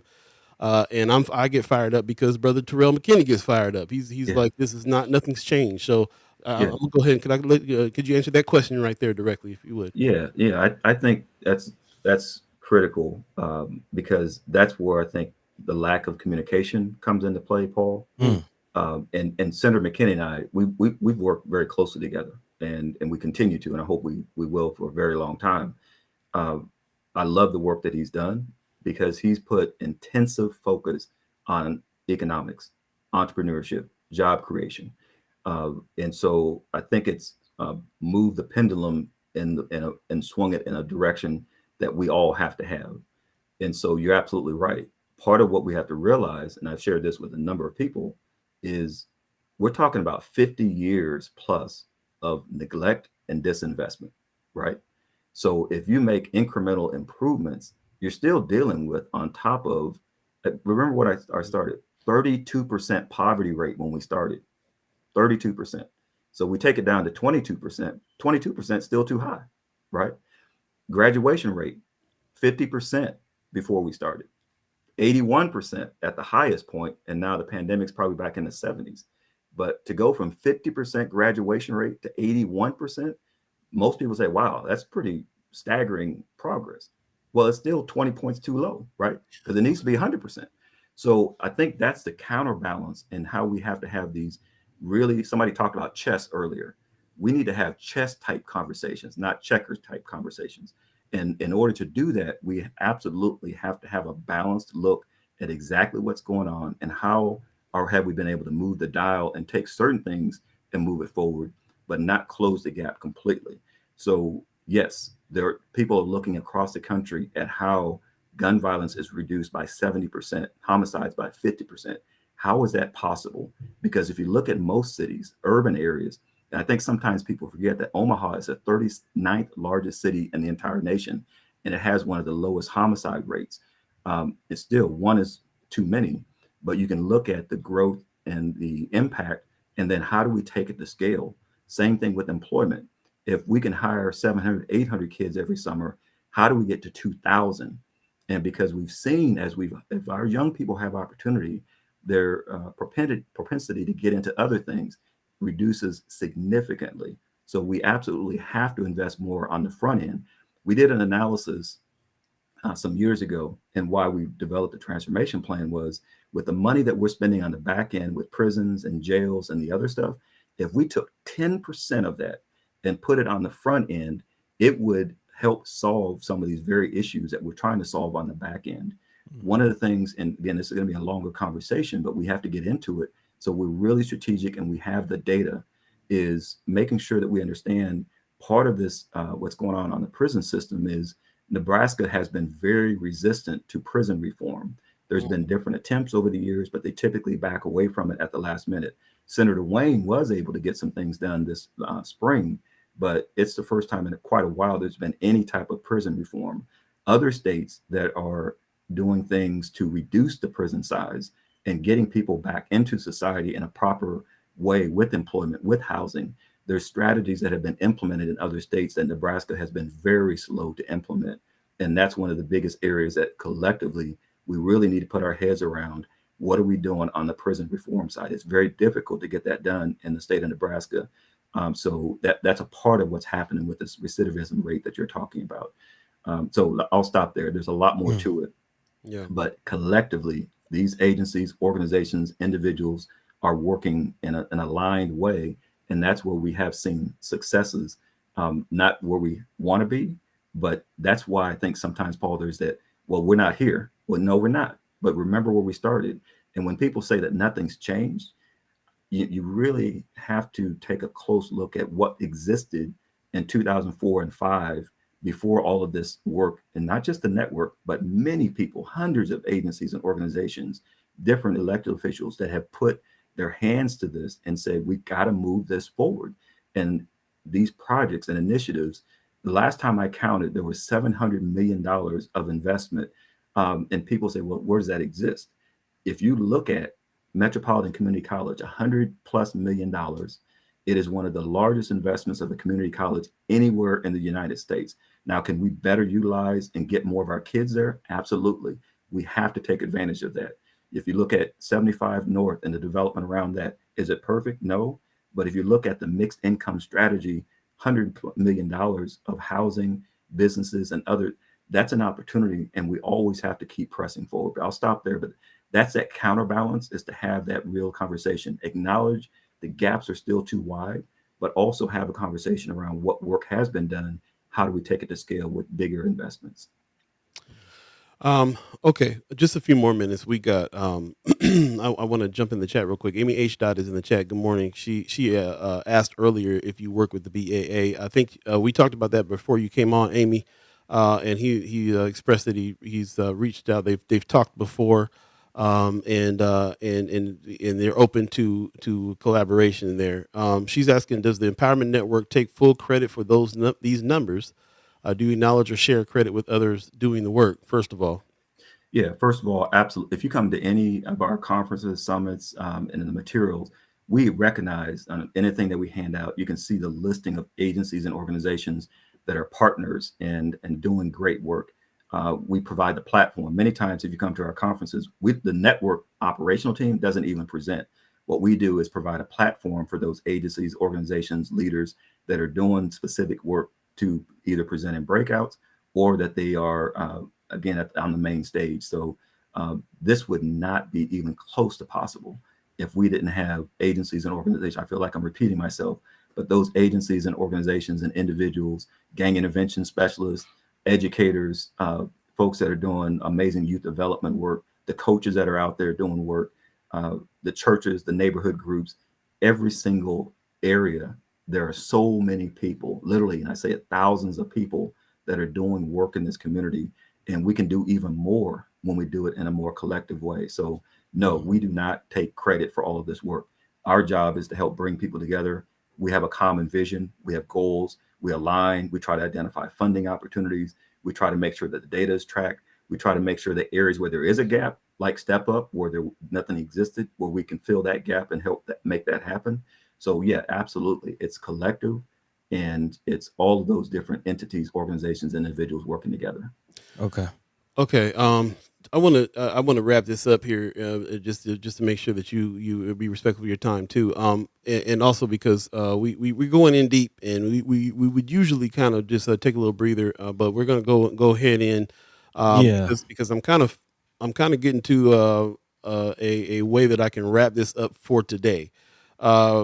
little earlier in the chat, I think Brother Tony Johnson said something about communication, and this is what's coming to me is this part of it. When we hear about what's going on, we hear about millions of dollars coming in through the Empowerment Network. We hear about everybody's salaries being high. We hear about a lot of nonprofit organizations that a lot of money's coming through and going through, but nothing's changing. The hood look like the hood still. Nothing looks like it's progressed any over the years.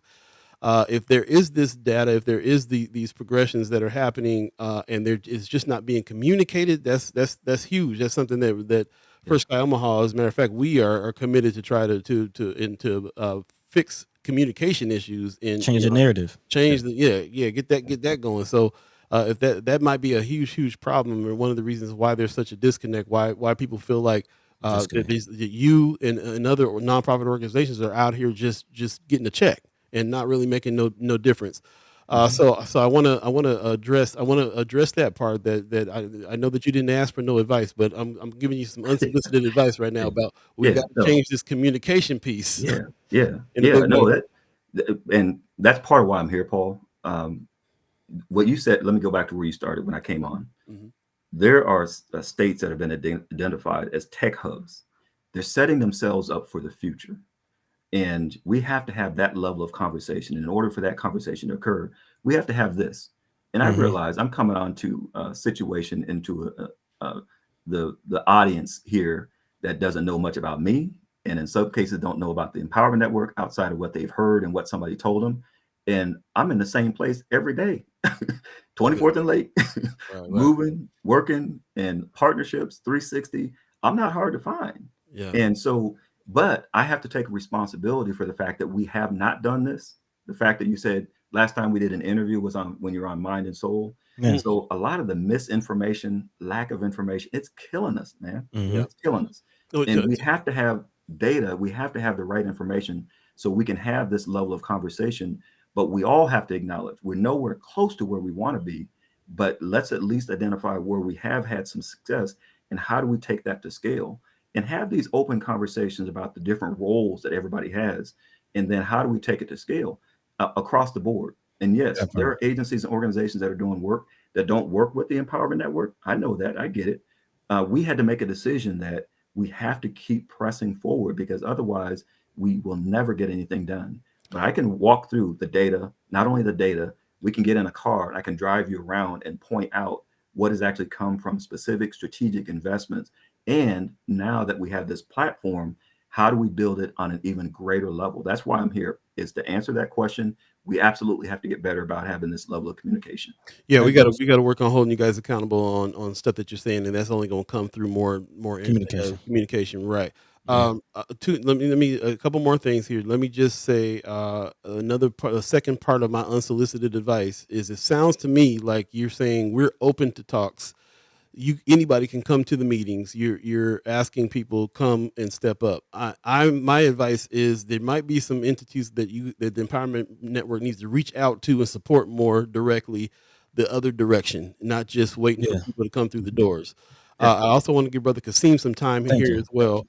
And then I want to go to Buddi, and then we'll. That's all I wanted to say was acknowledge Brother Kasim. Yeah, that's what I was. That's really the heart of this conversation.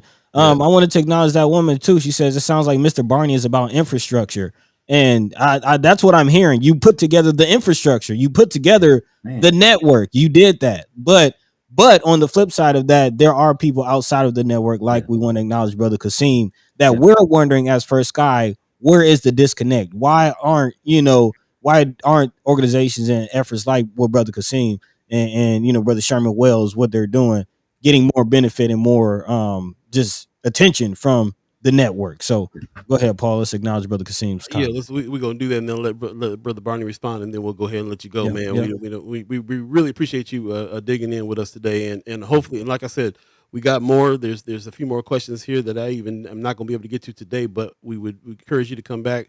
Maybe we can even do this next week, as soon as next week, so we can continue this conversation. Yeah. Brother Kasim says, with all due respect, Willie, a structure as successful without the resources to have done what we've done in the time that we have exclusively known for our work make us really wonder in regard to intent. Over the last 4 years, we've made big noise in regard to the movement. You've had so many leadership summits, and we've never been invited to the table, nor have anyone from the side spoken on our behalf. Wouldn't it make sense to distribute energy towards the entity that is seemingly moving towards, I say it humbly but proudly, would it be that because of the stance in cultural resurrection, uh, resurrect first before all that separates the idea of working together? We stand firm in our direction, but in general, I'm listening. We skip the red tape. How about you come sit down with us? Uh, I so love uh, it. If that's an invitation, Kasim, I'm all with you. Let me know. Seriously. I think you still have my cell number. If not, I'll make sure I get to you. Love to sit down with you. I said at the beginning, I'm not sure if you heard, Brother Kasim, man, nothing but love and appreciation for what you've done. It's for real. Land ownership, working with our youth, uh, building it up with your own income, working like you're on your job right now, doing what you need to do in order to provide and invest in yourself. That's a big part of what we're talking about. And that's what, man, we're not that separate. If y'all really listen to what I'm saying, and I can walk you through the examples, I've seen some of the questions about, let's look at some of those examples, because there's different hats that we all wear. And I can talk more specifically about the business side, but let me just cut across the field and say, Kasim, very open. Let me know when, where. Let's have that conversation. I appreciate what you're doing, the impact that it's having. I think it's setting a great example for how things can be done. Anybody that's come to me and said, Willie, I've got an idea to start a nonprofit. I said, hold up. Why don't we look at how you're going to start a business first before you get into the nonprofit side? And both are needed. But and what happens in most communities is a lot of the nonprofit work leads eventually to the for-profit development and business. If you look at the historic record of it, nonprofits have helped to get the thing started, and then for-profits. And we're actually in that moment right now. That's another reason I wanted to come on and have this conversation. We're in that moment right now where there's some transitioning beginning to happen, where you're seeing some smaller Black developers, smaller businesses that are beginning to develop. Now, how do we get more support to them so that that for-profit sector begins to grow and advance at a much more accelerated rate than it has previously? So yeah, let me be clear. I'm open, and the point about us going to people, that's how we started, and we could certainly hear that and receive that, that we should do even more of that, and we will. So I just want to make sure that it's not just me. We now have a team of folks, and one of the things I will encourage as I go back is let's do additional outreach, and that's a part of even what we're doing for this summit. Is we want people, if you look at that, it's people from musicians to small businesses to elected officials to corporate folks to churches and neighborhoods. That's the only way that we really will thrive and build on, learn from what we've done so far, learn from experiences we've had that weren't good, and now how do we move it forward? Absolutely, I'm open to it.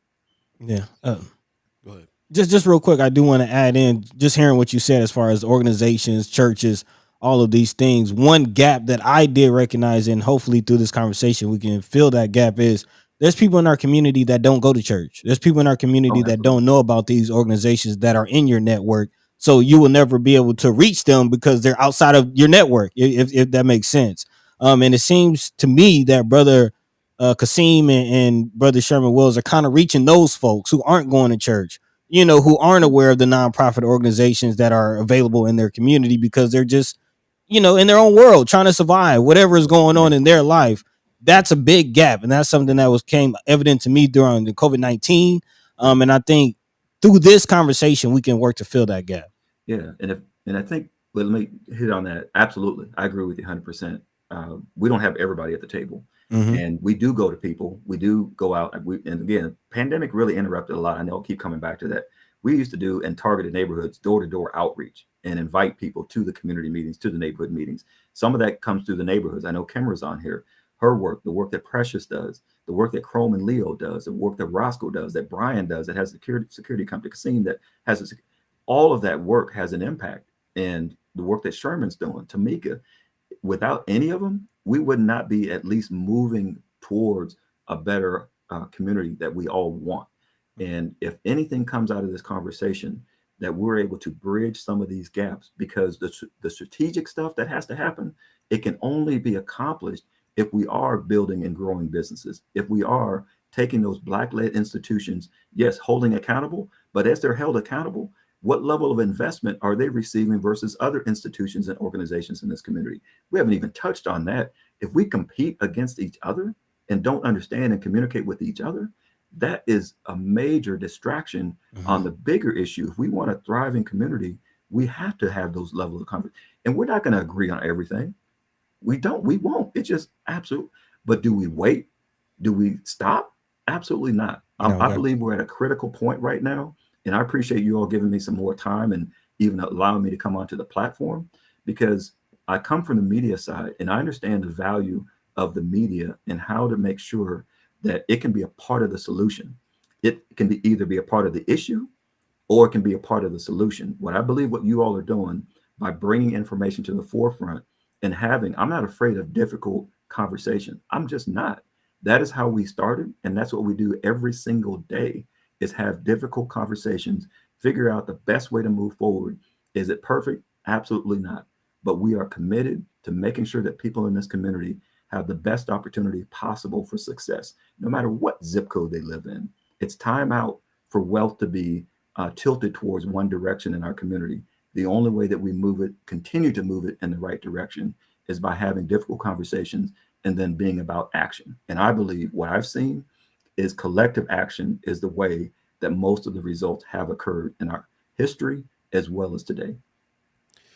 All right, Brother Barney, we're gonna leave it there, and the action that we want to see is some of these millions that are flowing through your organizations get to places like the BAA that are on the ground doing that good work. So hopefully we can help facilitate some of this togetherness on those parts, if that's in the cards as well. But at first and foremost, we're gonna have to hold you to task, and we're gonna have to hold you accountable. Even Tony Johnson in the chat right now is saying, "What's your current process and tool for accountability and efforts?" I think that's in the spirit of all the questions. All we know about, all we hear about is all these millions of dollars that flow through these nonprofit organizations. Yeah. We gotta hold, and if you're down for that, we absolutely. Chat chimers have already asked for it. If we offer you a weekly spot to come on and have some more of these talks and communications until we can get somewhere. We know we can't get it all. We may have to. You said next week. Let's do it next week. I'm in. Okay. And so this is so critically important. I know I keep saying it. This is so critically important for our kids, for our families, and our community. This has to continue. And so I'm open to it. And this piece about the nonprofits, and you keep saying millions of dollars coming through the Empowerment Network, that probably needs to be a conversation, because I've given the example a number of times. People say $2 million for Step Up. Well, it comes to the Empowerment Network. We pay the salaries and wages of youth, and we subcontract with other organizations to get the work done. That's how those dollars that come in. So it's $2 million that may come into the Empowerment Network, but it's paid, youth being paid, making money, families being improved, and then community-based agencies being a part of that strategy. Right. And we can show you the results from that. Same thing as I mentioned, our application to the state, it has 60 plus agencies, organizations, and many of them smaller organizations that will benefit the community. So I think we do need to have that conversation, and the whole for-profit versus nonprofit conversation at some point, that we need both, especially in this transition time. We absolutely need more for-profit, small businesses, and growing businesses. We also need those support nonprofits that help families, because we're in a very, very challenging position right now, where some of the dollars that were available as a part of the pandemic are running out. You know it, you hear it. Mm-hmm. So families in some cases are struggling and suffering, while there's also on the other side, unprecedented opportunities. We've got to be able to fill the gap. The only way we do it is by communicating. So I'll stop there. Appreciate you coming on, man. Really, really do. Like I said, we don't, like you said, we ain't always going to agree, and we're all about holding people to task, and really accountability is what this is all about. We're in season 6 of what we're doing here. It's called, and the season 6 theme is Boost to the Roots. Mm-hmm. We're really trying to put people together. We're all about collaboration. We're never about competition. We think that we can have 50 more of First Sky Omahas out here. We still wouldn't have enough to really cover the media and the things that the Black community needs as far as communication, information is concerned. So we really appreciate you being willing to do that and willing to answer some of the hard questions. We'll have more hard questions for you next week for sure, because we didn't get to finish those things but we'll get to it. You don't have any easy question? It's all hard questions. I'm just playing with you. Yeah, I'm just messing with you. and I'm not just just messing. not just questions. I appreciate it. I came on here to help address some of those, and it's just not me. Even other team members. I think it's better for us just to have these open conversations around what's really going on. We can provide as, and then once they hear, they're gonna have to make their own call. There's some, no matter what I say, they're gonna disagree, Sure, and that's okay. But at least now they have the information, so I'm willing to share what we do have, answer questions around that, but then also point the finger back the other direction. What are we all doing? At the end of the day, one of the things that we start with is personal responsibility. And that's why I love what Kasim is doing, is he took it on as personal responsibility, stepped out. Same thing I did. People may not recognize it, but that's exactly what I did. I had our own businesses, my wife and I, we invested personally to get this started. And that's where we continue to do. We continue to invest in businesses, continue to invest time in organizations that need help. There are new executive directors that we sit down with and we help them develop their strategy around organization. What do they need to do to put in place? There are small businesses that we're mentoring and coaching and talking to. And we even had to start another business to be able to invest in those directly because they weren't receiving funds. So those are the kinds of things that we have to look at, a holistic, comprehensive, what's really going on, the tens of millions of dollars that are available right now for small businesses in our community. We're so busy looking at each other that we're missing some of these things that are coming. If that's a part of the conversation, I'll be back as many times as you want, is how do we build towards solution? Because that's entirely where I'm focused. Definitely. That's definitely our focus too. So Okay. same All right, page. man. Appreciate it. I see the leave button here, so I'll get out your way so you can do what you need to do. Yeah. No, thank you. Yeah, we read. Appreciate you both, We man. really Keep doing appreciate what you you're taking doing. the extra time today, man. And we'll see you next week. We'll be in touch before just to set it up with you. But God bless. Take care. yeah, thank you very much, bro. All right. Appreciate it. Peace. All right, there it is, ladies and gentlemen. Brother Wille Barney, Empowerment Network. We didn't get through all the questions, but he's willing to come back next week so we can get through the rest of them. And I'm sure there'll be many more generated in the meantime. Brother Tony Johnson asked, as a matter of fact, can we put a transcript together of this particular conversation? Sounds like Chad Chimers really want to kind of dig in and study and hear what he had to say and figure out where the contradictions are and where the truths are and so on and so forth. As you know, if you're a fan of this show, it takes many conversations over the course of seasons sometimes to get to where we need to get to when it comes to subjects that matter to us. So we'll continue to make a place for him here to be able to come back and talk more and get down to the bottom of it. So don't hesitate on continuing on to get your questions together and ready. Apologize for the ones that I missed and didn't get to. But I knew it was going to happen like that. We're 3 minutes before, it's 3 minutes to 9. So we knew that the show was going to be like that. And so we wanted to set it up early with him to come back. So we'll jump back into a conversation with him again next week, probably Wednesday again. And so, hopefully we'll get somewhere. How'd you feel about that, buddy? Yeah. I feel like we addressed some things. I just feel like it was kind of more of an introductory conversation. So again, thank you to Brother Wille Barney for taking the time to come speak with us, kind of sit in the hot seat as he kind of anticipated. But again, yeah, we're just trying to get down to the nitty gritty of it, man, and really figure out what's going on in the community and how we can all, push towards that common goal of just bettering our community and definitely stopping some of the activities we're seeing from our youth. Some of the economic barriers we're seeing need to be alleviated. We all see what's going on. So yeah. Trying to get to the bottom of it. Hopefully, anything we can do to facilitate that meeting between Wille Barney Empowerment Network and the BAA and Brother Kasim, we will help. Hopefully, you guys get together, but we'll help. That's what he says. Yeah, we'll definitely help with whatever we can for that, for sure. On the same show, possibly we can put that together as well. Yeah. As far as putting the senators together with Brother Wille, but I like to spend the time with him directly so we can kind of get these questions really. My challenge right now is to put out to everybody. You heard some of the things that you're saying is happening. Let's talk to some people in our community. If there that many businesses and people are being helped and affected by the Empowerment Network the way that he's saying, then we got to know somebody who went through some programs, who went through the program, who benefited as a small business. If that many small businesses is around, I mean, we got to know somebody. So maybe you can do us a favor and kind of reach out to your network and people around and see if anybody has benefited from those programs. There'd be some more things that we can kind of talk to him about next time. Even get a list of some of the businesses that that are on that list. Is we can even start with the ARPA funds list that they had. They said they had how many? 60. He said like 60 businesses. Right. So yeah, let us know, man. Let us know. We appreciate you. Appreciate it very much. So Brother Kasim says, "You brothers are the real." I appreciate that, man. He's respected. Speaking of which, just want to we got it's 9 o'clock right now, so we're going to go ahead and get out of here. But just want to mention real quick, if you can hang with us for just a second, we got some big stuff coming up here. Black Agenda Alliance is bringing in Dr. Umar Johnson on December 2nd. Mark your calendars for that. Get your tickets for that. And we will also have Brother Umar on the show as well. And he will probably be promoting the 4-year anniversary of the BAA. That's when he'll come speak there. So definitely get your tickets and check this out, man. BAA is constantly doing some work. I told you last time we were on the air talking about the meeting that the BAA had and how it's the most important meeting in Nebraska. That was only volume 1. They got volume 2 coming up Saturday, November 18th from 2 to 5.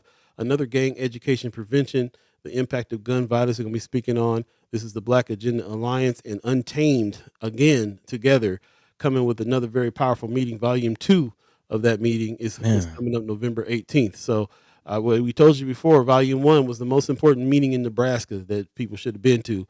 So don't hesitate to come to this one as well. More information on this coming up, but mark your calendars. November 18th, 2 to 5 is going down. Be a part of that conversation, that communication. This time around, I want to see Brother Barney and a whole bunch of other folks in the meetings that those brothers are doing. So, pull up. Yeah, pull up for real. Amy H. says some questions directly asked, not answered directly, but to be fair, asking one person why North Omaha doesn't look different is a difficult challenge. Yep. Most def, like I said, and it's not going to be answered in one show. He's a media cat, and he wanted to make sure that there were some sound bites there, so some things that we could take away. But that's not we work a little differently. We go several conversations in depth, and we try to just hold we just try to get to a deeper meaning, a deeper thought on these things. So we'll continue to do that with him. I appreciate that he's willing to do that with us.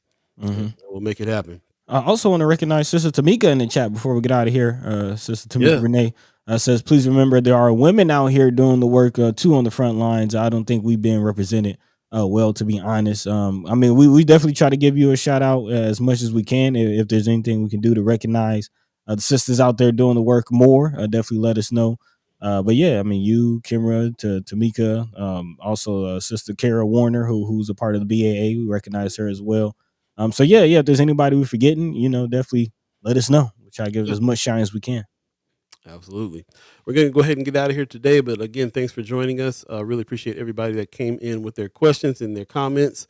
Appreciate how the conversation went. I walked away with some things. I definitely have some more questions. I got some more things I need to address. It's bringing up some feelings, but at least we're able to get through a civil conversation in the style that we try to do that, so we can get somewhere with the conversation. And yes, Amy, I do agree. There were some instances where we didn't get all the questions answered, and we'll keep on digging until we can. So the first thing we need to do, though, is make sure that we provide an environment that people want to come back and have the conversation. And I think we did that today, and we can't wait to talk to him again next week. So let's just, all I ask is for us to do due diligence in putting in some thoughts and some research behind the questions that we do ask and confront people with in order to hold them accountable on stuff. And we don't have any problems with saying what we want to say. We are not beholden to any entities that would ever make us say anything that we don't want to say. And that's why we're in the position that we are in, even financially, is because sometimes we've turned down stuff because we don't want the influence. We want to be able to say what we want to say and do what we want to do here on the show. And, really bring it up. And we also depend on you. So we appreciate everybody who threw in questions, sent questions early so that we can kind of go in and took the time to kind of go in and make the questions concise enough to be able to get to the point of being able to answer them, but with the thought continuing on, you know what I'm saying? For sure. So, and we'll keep on doing that. We'll keep on trying to we want to get somewhere with these conversations. We need to get somewhere with the conversations. Productivity. Gotta have it. Man, let's go ahead and get out of here, man. Yeah. Feeling the love in the chat. Amy H. saying appreciate your efforts, Paul and Buddy. Also Miss Wanda Lewis and Tamika would love to have you on. Yeah, man, Sister Tamika, if we can get you on the show, we'd definitely love to have you get an update as far as what you're doing, especially since the Bryant Center kind of went away. I know you're definitely active in helping, with the activities over there. So yeah, we'd definitely love to catch up with you, see what's going on with the work.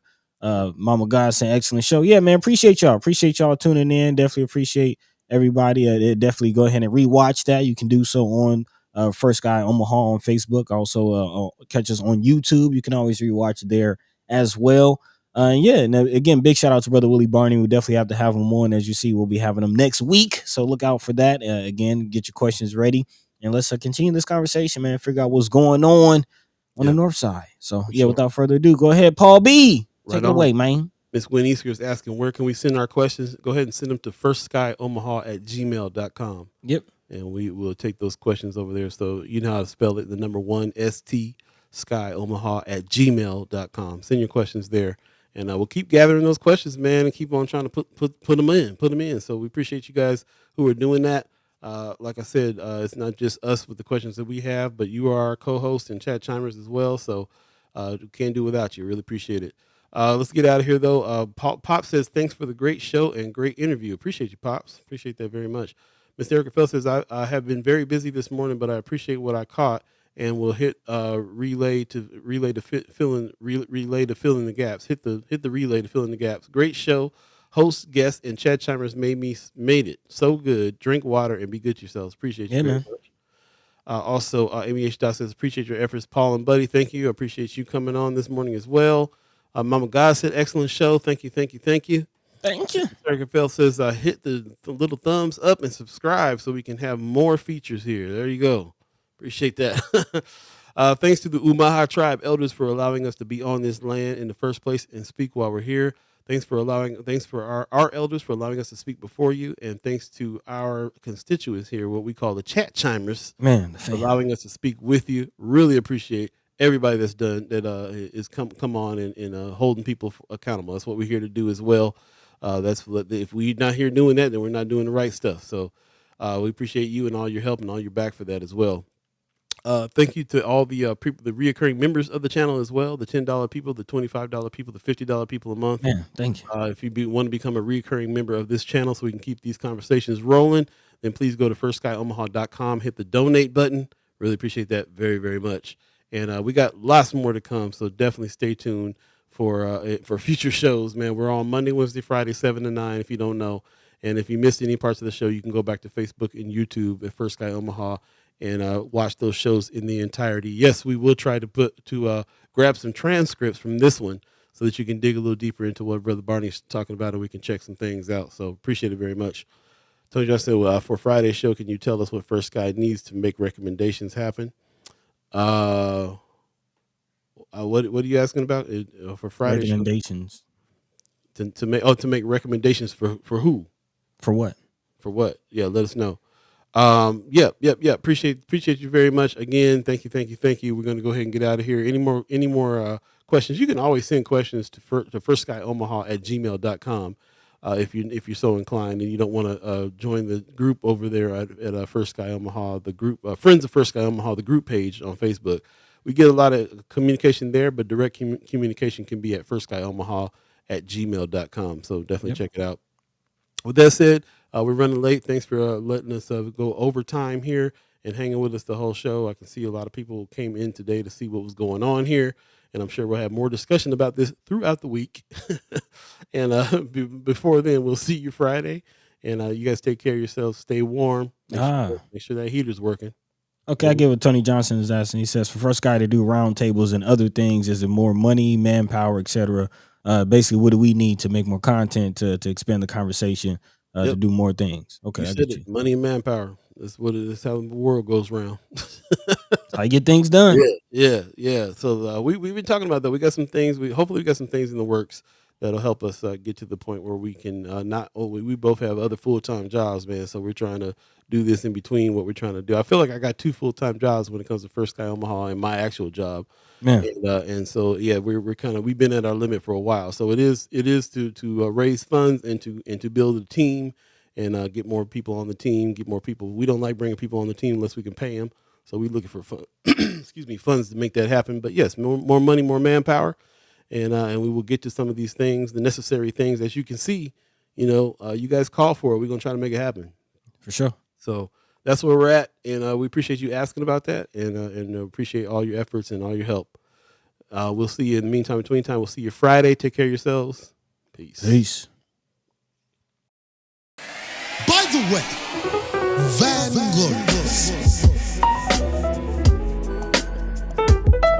this is protected by the red, the black, and the green. At the crossroad, with the key. By any means